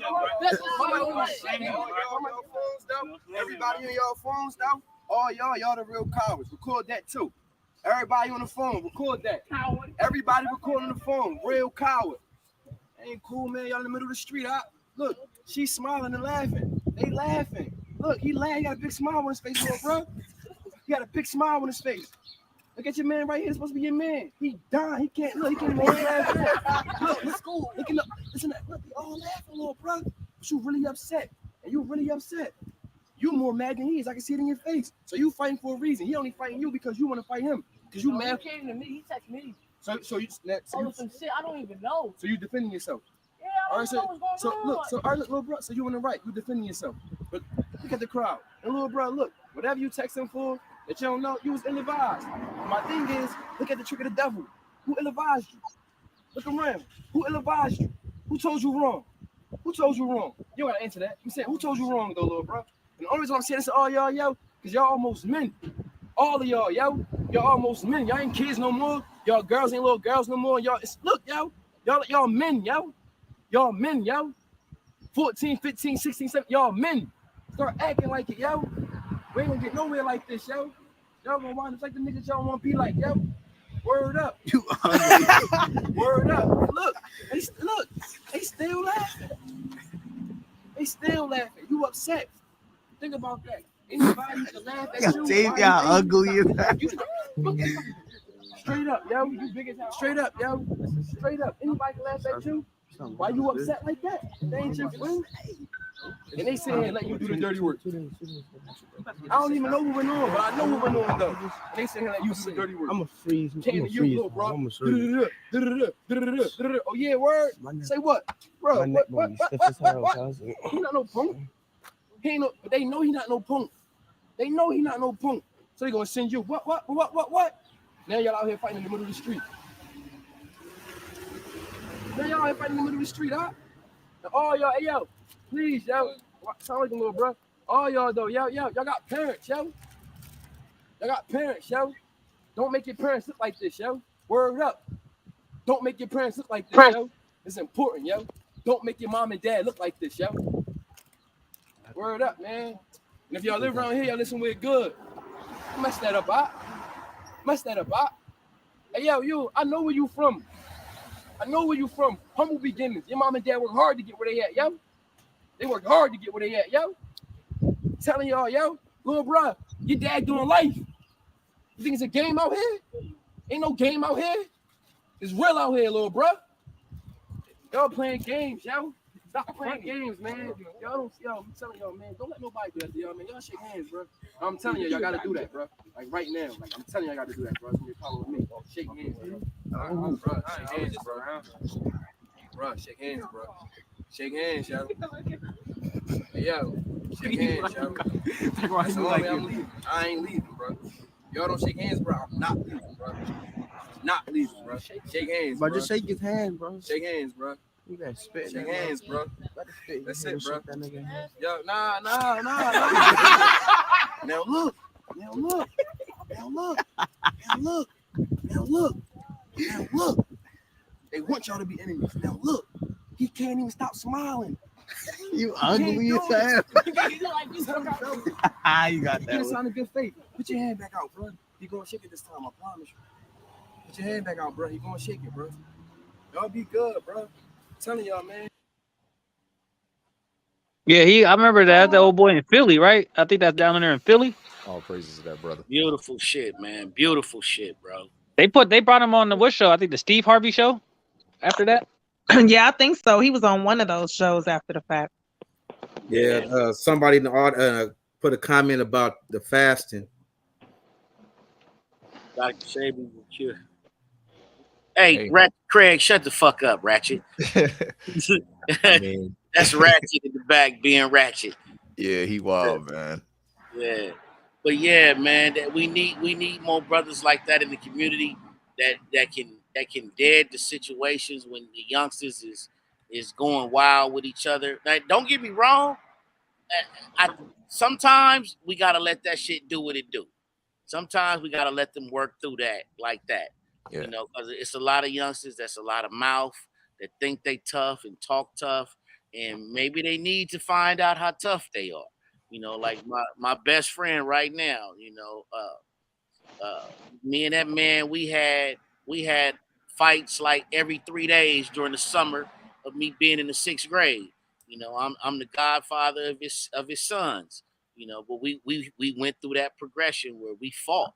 You know, and to the point where we end up going to school and we start bullying bullies. You know, the cats that was bullying other people. Like, that's a progression. I can't say that it's always a bad thing to fight. As men, you got to get that shit out your system sometime. If you think you that nigga, and another low nigga think he that nigga, you know, in a controlled environment, handle your business. You know, as long as no weapons involved and none of that, and you know, not no getting jumped and all that, get it out your system, and you know, you'll find out. Or a controlled environment. You know, like I took some youngsters to the gym, to a boxing gym one day. They was on the streets, like talking a whole lot of rah-rah. I took them to the boxing gym. They didn't want to do nothing. You know what I mean? They got in that environment where it was controlled and you had to put some gloves on and get in the ring. It was all cool after that. They never got into it again, you know, Yes, but And let me go ahead and acknowledge Tamala and Percy just came into the room. Happy birthday, Tam. Happy birthday. That's right. Happy birthday, Tammy. Happy birthday, Tammy. Thank you. I appreciate it. Yeah, sometimes you gotta let that testosterone flow through naturally, or it's gonna be pent up testosterone and it's gonna come out in another avenue, another venue. Yes, sir. Young boys need to vent. They need to get that shit off. You know, every young boy think he tough. You know, every young boy think he got squabbles, So, put him in some boxing, put him in some MMA, put him in something physical where he can find out he might be the tough guy, or he might realize that, hey, I better stick to these books. I don't need to be out here being violent. You know what I'm saying? Like, you got to give them that opportunity to explore that space, because right now we got a lot of young guys that are extremely emotional, extremely vocal, and what that leads to is gun violence. They're scared to square up. They're scared to okay, well, I don't want no problems. I'm gonna go about my way, and they go get a gun and they start shooting each other. Yes, sir. That's a combination of high estrogen and high testosterone. That's a terrible combination in a young man. You know what I And Mugabe, to what you're saying, I'm thinking about the movie Fight Club. Men don't men don't really have today a rite of passage. Our rite of passage is the first time we had sex with a woman, and that's not saying much. Like, okay, when you go look into, especially like these ancient cultures and stuff, they had piercings. There was trials that they had to go through, something to affirm that you've become a man today. And another thing that they participated in was things like hunting, preparation for war. Now everyone is kind of in this turn the other cheek spirit, or I'm just going to outright kill you. We don't have conflict resolution, and really the expression of masculinity and manhood has been grossly lessened. And I'll be honest, alluding to the food, I know Craig is in here wilding the Dr. Sebi diet, but I didn't realize how much shit had soy in it. Which, I mean, I went through my cabinet this weekend and I saw that the fucking peanut butter had soy in it. And you think about all this stuff, coupling that with obesity and all these other things that are going on, you have to wonder how much of this effeminate or hyper masculinized behavior can be contributed to the shit we're eating. Right, because soy is actually estrogenic, so it increases estrogen levels. Yeah, and I think it also gives you like prostate cancer and all that other stuff. Oh yeah, yep. High levels of estrogen in soy. Right, and we see it like you go by the local high school, man, and look at the fat boys running around there. Little boys running around looking like their mama. You know what I mean? Tiny, fresh looking little boys at a high school. Like, why are you like? What happened to being? Y'all don't do nothing no more. Y'all don't have no workout regimen as young kids. Y'all don't do nothing. Like, man. But the whole society is different, though. They're not going outside riding bikes like we used to. And, they not outside. We was outside. We was out playing football. Put their ass outdoors, man. You couldn't keep us in the house. Yeah, we was playing football in the street, tackling, getting scrapes on your elbows and all of that. Y'all brothers are older than me, but I remember growing up, grandma and them would tell me, "Hey, go out there and drink out that spicket." That goddamn Oh yeah, or the water hose. Water hose, yep. Bro, do you know what my grandfather? I mean, the real shit. You know what my grandfather? If you got a cut and you was in his garage, you know what he would put on your cut? Gasoline. Some WD-40 and some duct tape. Get your ass back out there. Get out my face. Get out my face, boy. Some WD-40 and some duct tape. I never heard that one. You know what I mean? It's just a different generation, man. Like we too coddled.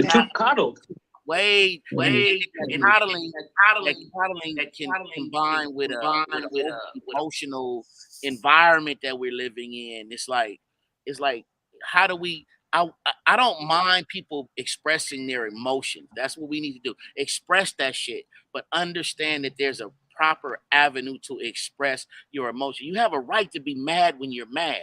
Be mad as a motherfucker. There's nothing wrong with being mad as a young man. Be mad, but understand let that shit dissipate. Breathe, relax. Understand that it's not the end of the world. It's not the end of the world. Tomorrow is still going to come. You dig what I'm saying? And we got to get to that point. even us older guys, to just breathe sometimes and understand that it's not the end of the world that you're mad. It's not the end of the world because somebody did something wrong to you. It's not the end of the world because you got fucked over. That's just the circle of life, man. It's the ebb and flow of life. There's gonna be ups, there's gonna be downs, and there's gonna be in the middles. And as men, what we got to do is we have to practice emotional management. And I tell people all the time, never let your highs get you too high and never let your lows take you too low. You got to be somewhere in the middle. And that's all you got to do, brothers. You know what I'm saying? And Yeah. teach to the young brothers in your friend in your circle of influence. Yes, sir. Learn to walk away. That's one thing I would tell brothers. You know, Absolutely. especially you know, I live with my woman, you know, with 2-parent household, me and my kid and her and everything. And sometimes, you know, it can get a little heated in a marriage. What I've learned, and I've started applying this in my, you know, everyday life, walk away. Right. Go outside, take an hour, take 2, get in your car, drive around the block a few times, get your head together. Me, I'll say my prayers, let it all out, come back in, reset, let's try this again.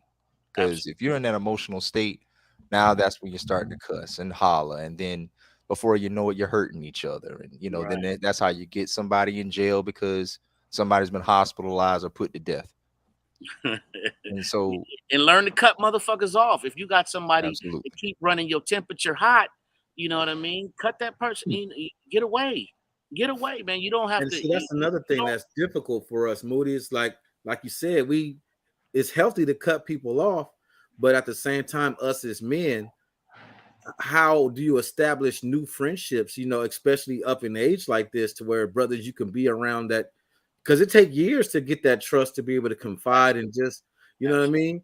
So that's another thing that makes, you know, just having a healthy friendship and someone to interact with difficult for us as men as well. Right. Yeah, that's important, man. Having that circle, that brotherhood that you can talk to just about anything, that know how to keep a goddamn secret. You know what I mean? Like that know how to keep his mouth closed and ain't go run his mouth to try to, excuse my language, ladies, that not going back trying to fuck on your broad with some information that you didn't told him. You dig what I mean? Like, you know, it's hard finding that circle of friends, man. And we need that circle of friends, you know, brothers that we can confide in. You know, we need that old school barbershop talk when brothers can. That was our therapy back in the day. You know, we go get a cut and shave, and we sitting there and we chopping it up about politics. We chopping it up about current events. We chopping it up about amongst ourselves. That was our safe zone. You know what I mean? So we need to get that sense of, in my opinion, and it's just my humble opinion, that we need to get that sense of brotherhood back. You know, where if there's conversation amongst men, we don't always need to have women around us ear hustling what we talking about, so we can talk freely. Not that we're talking about them, but we're talking in a manner that's a man's conversation. You know, like when your boys come over to the house or whatever, and y'all chopping it up, your woman don't need to be sitting up underneath y'all while y'all chopping, because you shouldn't be sitting up underneath her friends when they come over chopping. You dig what I'm saying? Excuse yourself when it's a house full of women.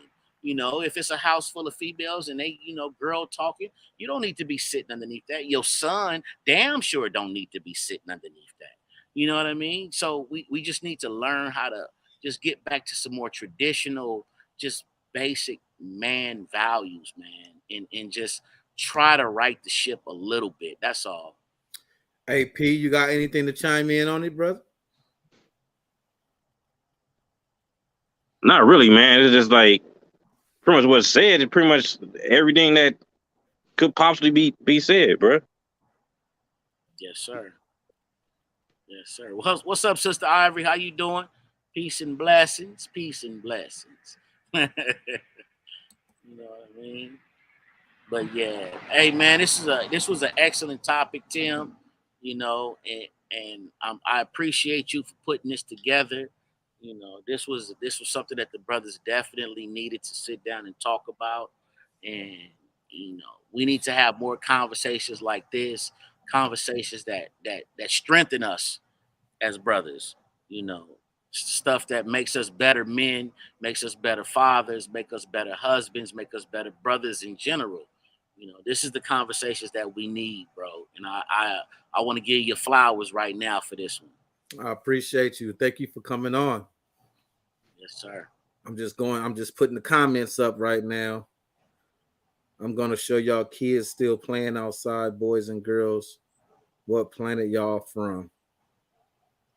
Which Craig is that? Is that Craig. Ratchet? That's Baby Craig. Oh, that's Baby. Yeah, good show though.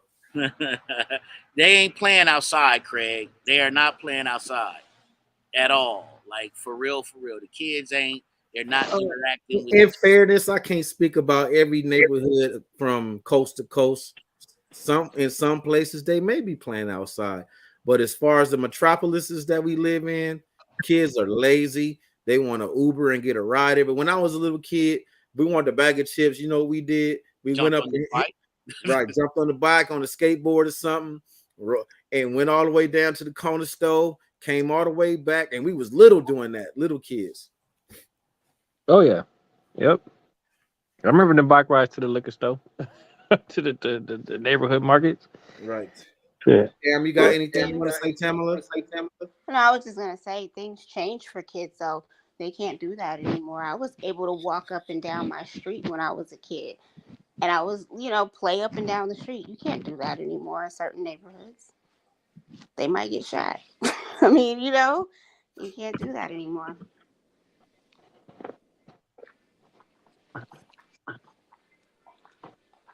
Anyone else got anything to add? I don't know. I'll put it this way.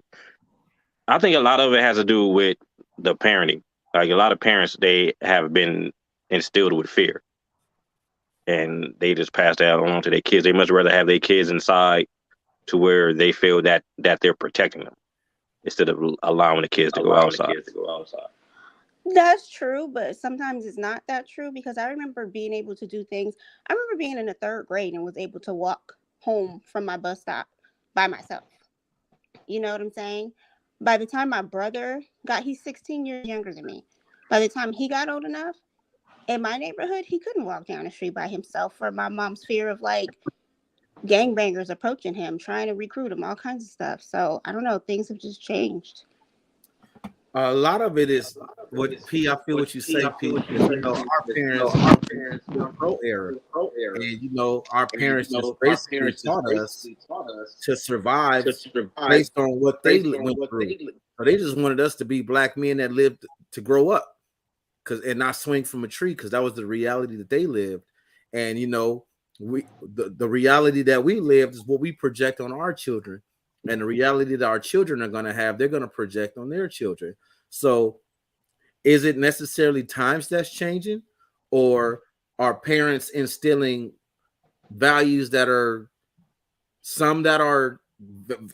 valuable and then some that are outdated? You know what I mean? Are some of the lessons that we taught, like how this whole conversation started with the trauma that most boys go through by being told it is not okay to be a human being that has emotions. Hey Tim, you're echoing. Oh yeah, somebody needs to mute. Let me see. There, it's gone. So yeah, we cannot be human beings and told tough it up. Don't cry, don't be a punk, and all that old type of stuff. And we grow up, the lesson we get from that is to internalize everything and bottle everything up. And as we age and get older, all of that pressure begins to eventually bust pipes. And it comes out differently in different individuals. For some, it's they become creative. Some gangbang, some become violent, some depression, anxiety, and a whole plethora of other issues that all stem from us being taught from knee high that it's not okay for you to have emotions if you're a boy. I strongly hold to that a lot of this is Tamala, you probably got YouTube or something set up in the back. That's probably why it's echoing like that. But I put myself on mute. Hold on, let me make sure. I don't hear an echo, but okay.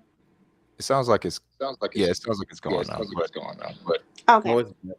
But yeah, a lot of this is environment, not just, our households and, the neighborhood, but the environmental factors. The guy, who was it in the comment section? He was talking to L Boogie. He mentioned that, yeah, when we were kids, you wouldn't get crushed by an Escalade driven by somebody FaceTiming while driving. Again, if you haven't checked out Rashad Shabazz's book, Spatializing Blackness, I strongly advise it. A lot of these things are affecting us mentally, physically, and even, how our children move today. Actually, if you go look up animals in captivity, a lot of people are walking around with the same kind of behaviors, increased anxiety, hyperviolence, strange sexual practices, etc. I mean, we're doing the same thing like an animal would in captivity. I mean, and then we introduce a digital age where we're always behind four walls. We're overworked, little pay. So we're having to pick up 2 or 3 different jobs in order to make ends meet. I mean, at what point do you really have time to sit down with your child and to deal with them in a way that may be conducive for their development? Absolutely. I agree, bro. I totally agree with that. But at the same time, at what time do you have time to sit down and work on personal development? Before we can get to the children, we got to work on self. Yes. We have to, like a lot of us, man, I was just about to say that. Please pull the spatializing blackness. Okay. Okay. I'm gonna pick that joint up. Thank you for dropping that. And also drop that Tommy Curry book, The Man Not. The Man Not. Just what it sounds like. Great book. And I've spoken to Mr. Curry personally. Man, a great dude, and he speaks in depth on what it's like to be a black man in America, like how we're over we're we're over hypersexualized. We're perceived as being this I don't know, like we're some sexual monster. Like everybody perceives us as being, yeah, that's it right there. The Man Not, Tommy Curry, where we're perceived as being this sexual degenerate that's always we just like as if we're walking around with our dick out, trying to just have sex with everything running. And historically, that's not the case. That's never been black men. You know what I mean? Like they literally, that's never been us. We're not sexually deviant like that. We've always been, and for the most part, we're more modest than most men. You know what I mean? But nobody speaks about that. It's just a whole lot of bad information, misinformation, and disinformation regarding black men. And I hate the fact that even some of our women are picking up some of this bad information, misinformation, and disinformation and spreading it amongst us as well. So we just basically have to reclaim our humanity as brothers, reclaim our humanity and move forward, black men. That's all I'm saying. Yes, sir. And also, and I'm gonna say this point too, it's people might ask me, either they email me, they talk to me in person, why do you care so much? I mean, who cares what people are saying about black men and what people think about you? I said, okay, I tell you what, it might not affect me too much. I can get past people looking at me funny or telling a crude joke about me. I got that. But what happens when there's a perception of black men as sexual deviants and monsters, and you're in a court case and the jury on the stand has these perceptions about you? That influences their judgments. Absolutely. These same judgments are being put in the legislature. Absolutely. I mean, we can take the single parent household thing. I actually, on my channel, I address the absent black father myth. Really, where that comes from, not to say that brothers didn't grow without their fathers, but what people conflate is the data. When you're talking about you're talking about single parent households, what does that mean? It doesn't, the illusion that comes to mind is, well, 80% of black women are just getting knocked up by 80 or so percent of black men, and they're just abandoning their children. But really what it is, when you're talking about single parent households, a lot of that has to do is children out of wedlock. They weren't married when they had children. I got homeboys and so forth that still stay with the kid's mom They're both taking care of the kids. The guy, he's working extra hours and everything to make sure the kid's there, just as an example. But they're just not legally married. Right. And so this is where channels like this and brothers like us that are having these discussions so openly, why we're so important. That's why another brother to check out, if you haven't heard of him, Dr. T. Hassan Johnson on YouTube. T. Hassan Johnson? Yes, Dr. T. Hassan Johnson. Mm-hmm. He really excellent YouTube. Honestly, probably my favorite YouTuber right now. But you got to start actually breaking this stuff down. And really, man, people are under a bunch of witchcraft. They're under a bunch of mind control. So our job is to expose the misinformation. Sorry, watching my son being funny. Our job is to dispel these myths and also work on our public image, you know, because there are brothers I've spoken to who talk about, yeah, man, I'm trying to go out here and get some draws. And I pull them to the side. Hey, young blood, like, nah, like, you don't have to do that. Well, you know, man, I'm young. I'm such and such. Why do you think that's what you should be doing? Right. But I feel like I'm all over the place. I'm sorry. Go ahead. No, please, brother.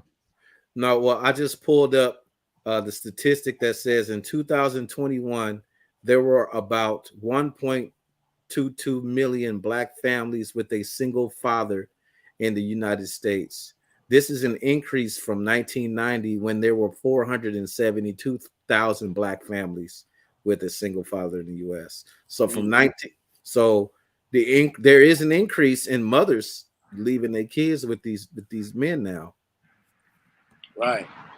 That's automatic. We're going to see that because we live in a society now where women feel like they can be free and do whatever they want to do, and sometimes that freedom includes saying "fuck them kids" and really meaning that shit. So we're going to get that, but to not go into that, because we spoke about that earlier, Tim. Like we on the mental health tip about Black men, the suicide rate, and this is a somber statistic, the suicide rate amongst young Black men, young Black youth, I believe it was from the age of 10 to 25, it's increased like 70% over the last 30 years. Our young boys out here killing themselves, man. Like, what's going on with our young boys over the last 20 years? Their suicide rate has increased by like 70%. What's going on in their minds that's making them feel like they have to take their lives at a young age? Somebody's not listening to them. Somebody's not resonating with them. Somebody's not paying attention to them. So as brothers, as a tribe, the brother was speaking earlier about rites of passage. We got to reach back to some of these young dudes when we see them and be like, hey, man, you okay? You want to talk about something? What's on your mind? You good? Everything straight? Just get in their head a little bit. Make sure their head space is right, because we don't need these young dudes killing themselves. And then in turn, if they don't hurt themselves, they might grow up to hurt other people. You dig what I'm saying? This is what we don't need, man. We need to take, we don't nobody love us but us. Just let's be honest. Don't nobody give a fuck about Black men. Period. Everybody love Black dick. Everybody love Black dick. Every woman on the face of the earth love Black dick. Every one of them. But don't nobody love Black men. Don't nobody. Exactly. You know what I'm saying? They like what we bring. They don't genuinely. They like what we offer, but they don't really. They don't rock with us. They don't give a fuck about us. You a paycheck and a penis. Yeah, it's a trophy. It's like a trophy situation, right. basically. That's it. Trophy. Same thing with the men. Same thing with the men. Like, you got other races of men, like white men, Hispanic, whatever, right? And who have this fetish for Black women, but it's just really a status thing, because they'll look at it like they're gonna automatically think that if a Black man's with a white man, he got one of two things: what, money or what?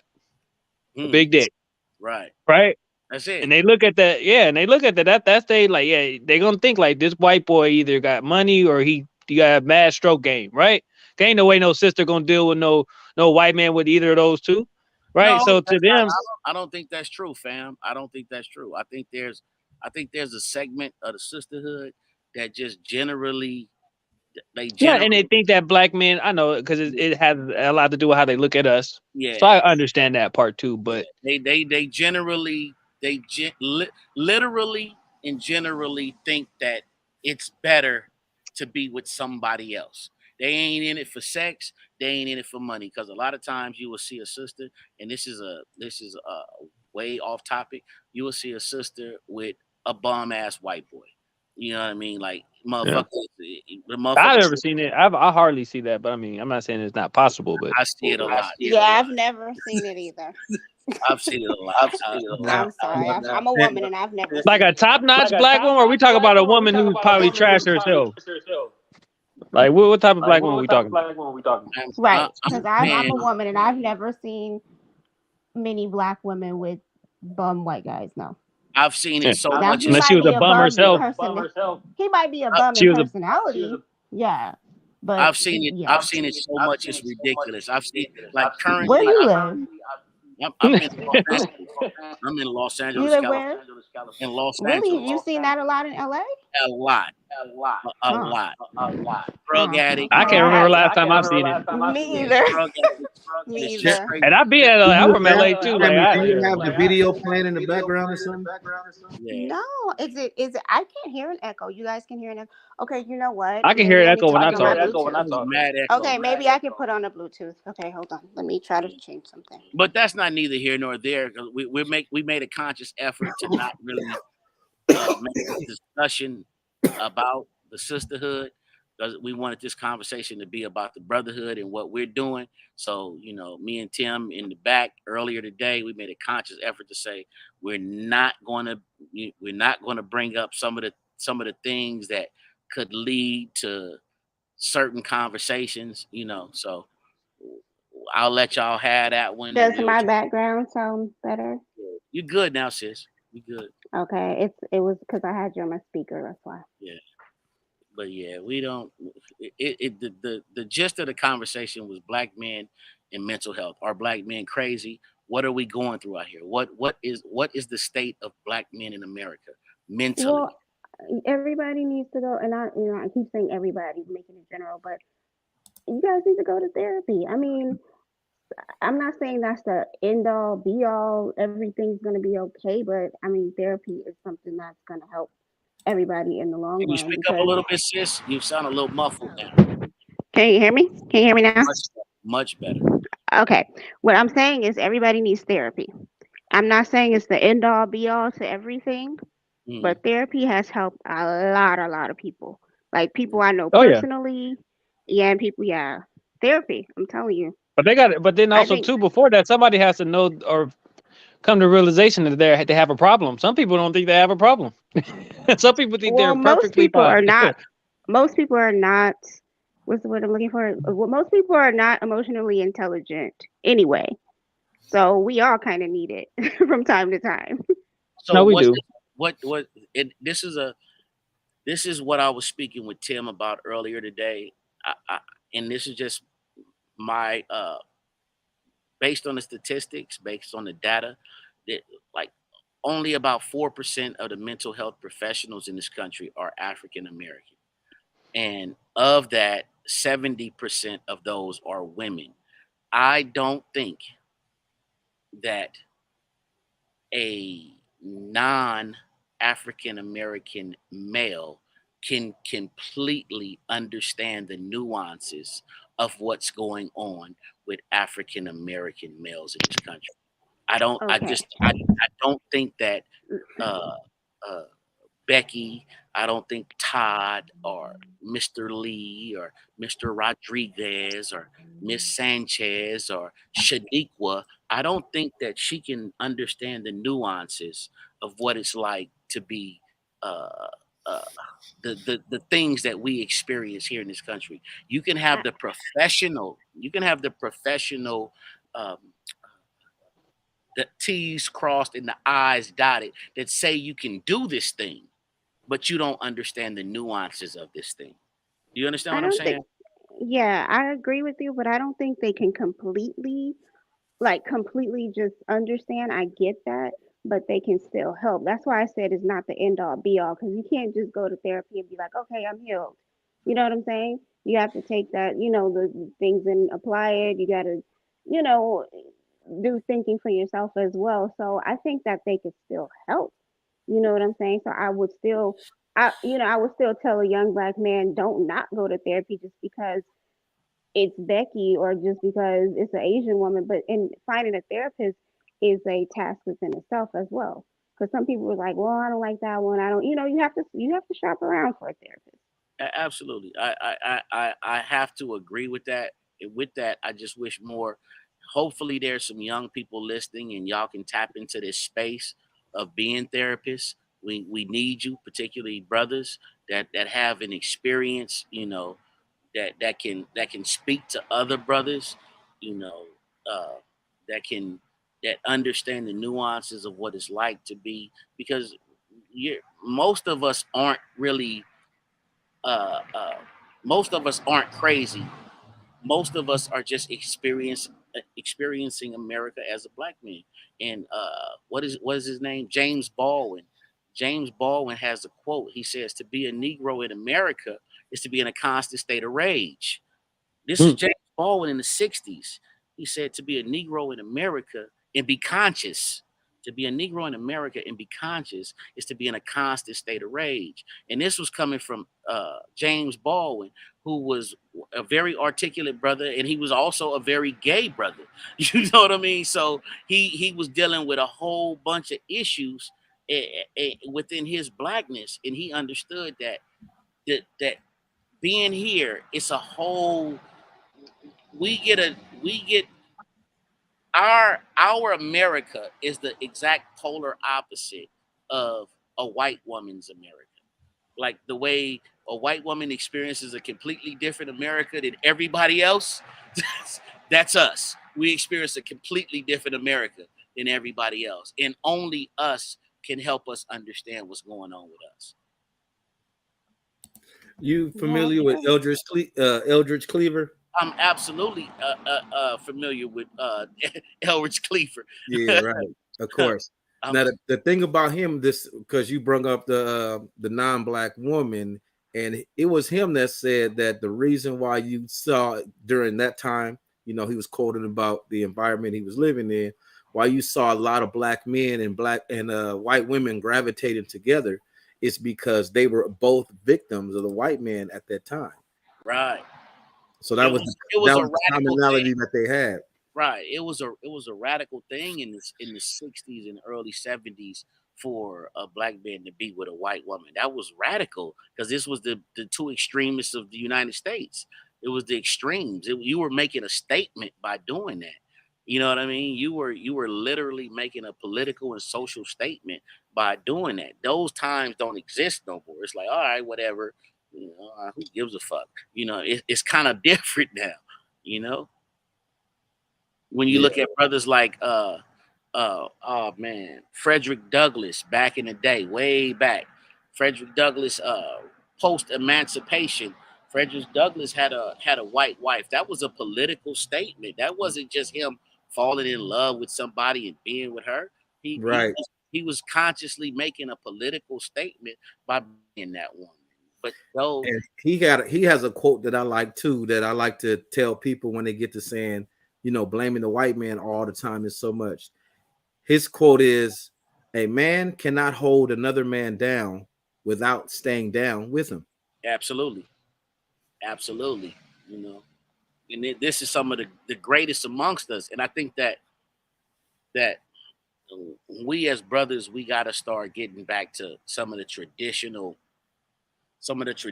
teachings of some of our elders. Stop letting our rappers and our athletes and our entertainers be our spokespeople. They're human beings. They're no different than us. They just happen to be talented in another area.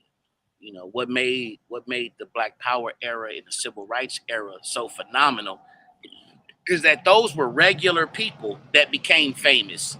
They weren't famous people that went into being activists. Yeah, they were regular people. Dr. King was a regular man. Malcolm X was a regular man. The Black Panthers were regular men. all of those individuals were regular men.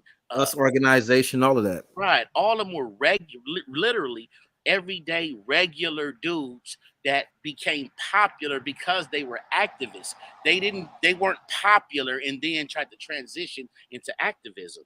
And that's the difference in the generation we're living in now. So we got to impart on our youth that, hey man, Blueface is just a man. You know what I'm saying? The baby is just a man. Don't listen to them to be your leaders or your thought leaders in your community. They're just men. They chasing a check, you know. And if those corporate entities decide that, you know, they want to go get a new nigga, they go get put on the shelf like everybody else, you know. And people speak disparagingly about the brother, but I personally like him, and that's Dr. Umar Johnson. Dr. Umar Johnson says, I can't be canceled because I don't get money from white people.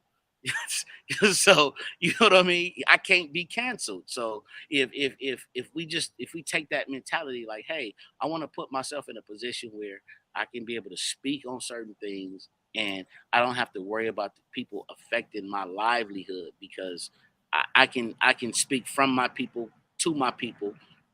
I think that we'll see a difference as opposed to other individuals that have corporate sponsorship in our community that speak for us, as particularly as Black men.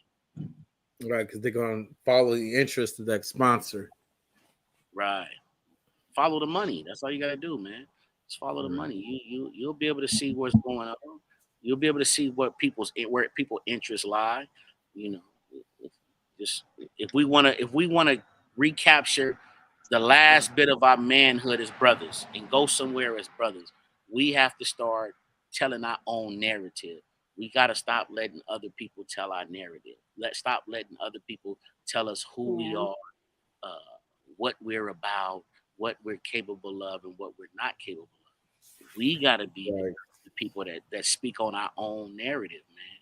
We can't let our sisters do it. You know, we can't get involved in this bullshit ass, I don't even call it a gender war. We can't even get involved in the gender terrorism that's going on. We can't get involved in none of that shit. As brothers, we have to be vigilant about our narrative and moving forward for the next generation of young dudes. It's funny you said that right now, because I just was looking at the comments and I saw a notification posted by someone and it's an article written by I guess it's a trans magazine, and it says Aretha Franklin's 1968 song "A Natural Woman" is deemed offensive by the trans community. You feel what I'm saying? Like, come on, bro. This is what we dealing with now. This is what we dealing with in 2023. Aretha Franklin, one of her greatest hits, they attacking it. Yeah, from 1969, 68, 1968. Come on, That's bro. people just being extra. I don't know now one gay person that gives a damn. You know what I'm saying? So that's people being extra. Right. But the fact that they're doing that, the fact that that's even a thing, is like, it's problematic. Like, now that could tie into the mental health of young boys too, because what we're not experiencing is what these kids are experiencing right now, going to school. Absolutely. These boys is going to school being told it's okay to be a princess, when he don't even know what his favorite food is. You know what I'm saying? They don't know what their favorite color is yet.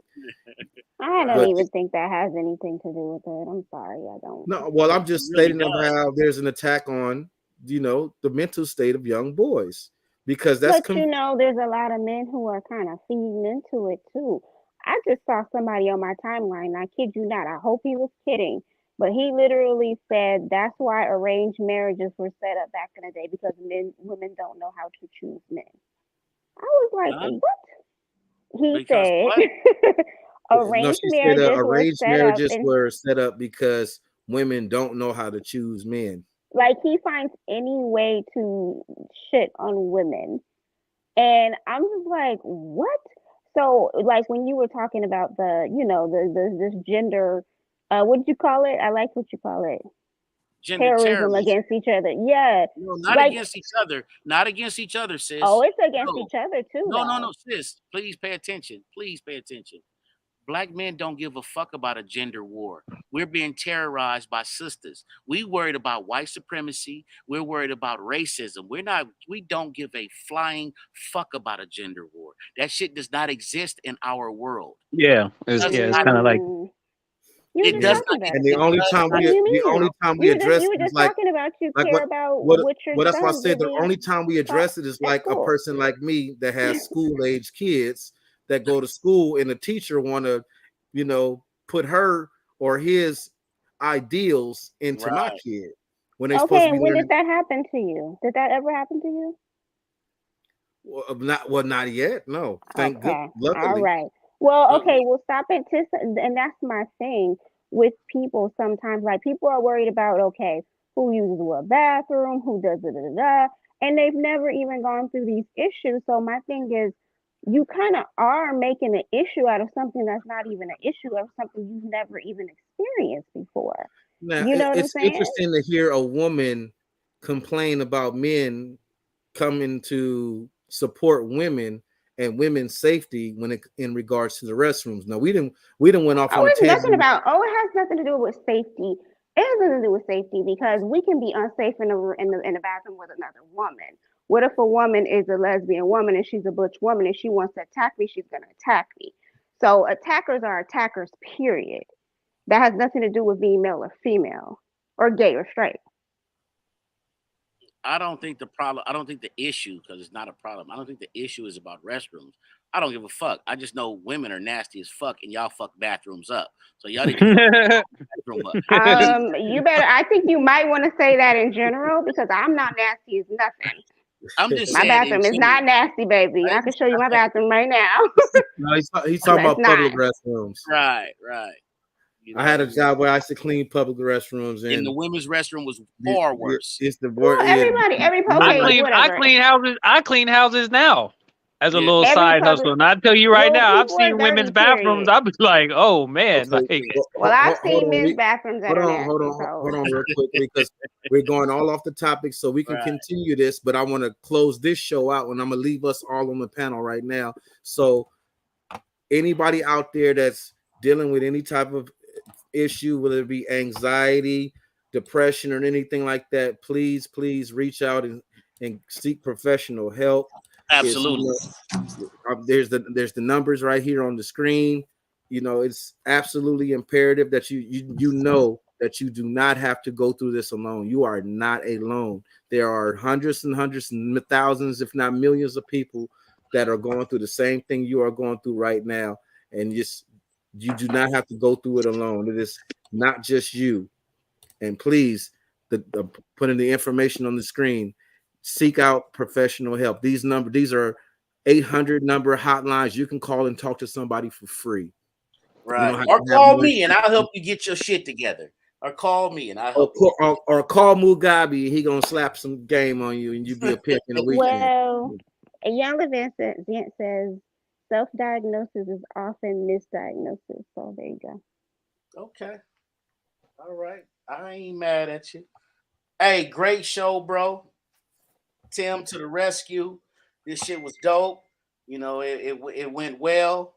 You know, we got to do more. I don't know what the next one's going to be, but this is what we need. We don't need to be talking about, you know, who can get the big piece of chicken. We don't need to be talking about who eat first, and we don't need to be. I agree. No, I agree. That those kind of conversations irritate me. Them goofy ass conversations that we get sucked into with, you know what I mean? I'm tired of that shit. It's conversations like this that's gonna move us forward. You know, all of that other shit, that low intellect conversation that leads to absolutely nothingness. Low vibrational plate. Right. So, but yeah, great job, bro. Great job. Right. I appreciate everybody that's on right now. If y'all want to stay right here, we can keep chopping it up. I'm gonna close the show out on the broadcast. Everybody like and subscribe. You know, a good donation will come in handy. You know, help us get the green screen and all of that fancy stuff popping. You know what I'm saying? drop $4 or something, you know, do that enough times, it'll be a lot of money, you know. But every penny counts. I appreciate everyone for watching the support. Thank you, everybody, for coming on the panel. And until the next time.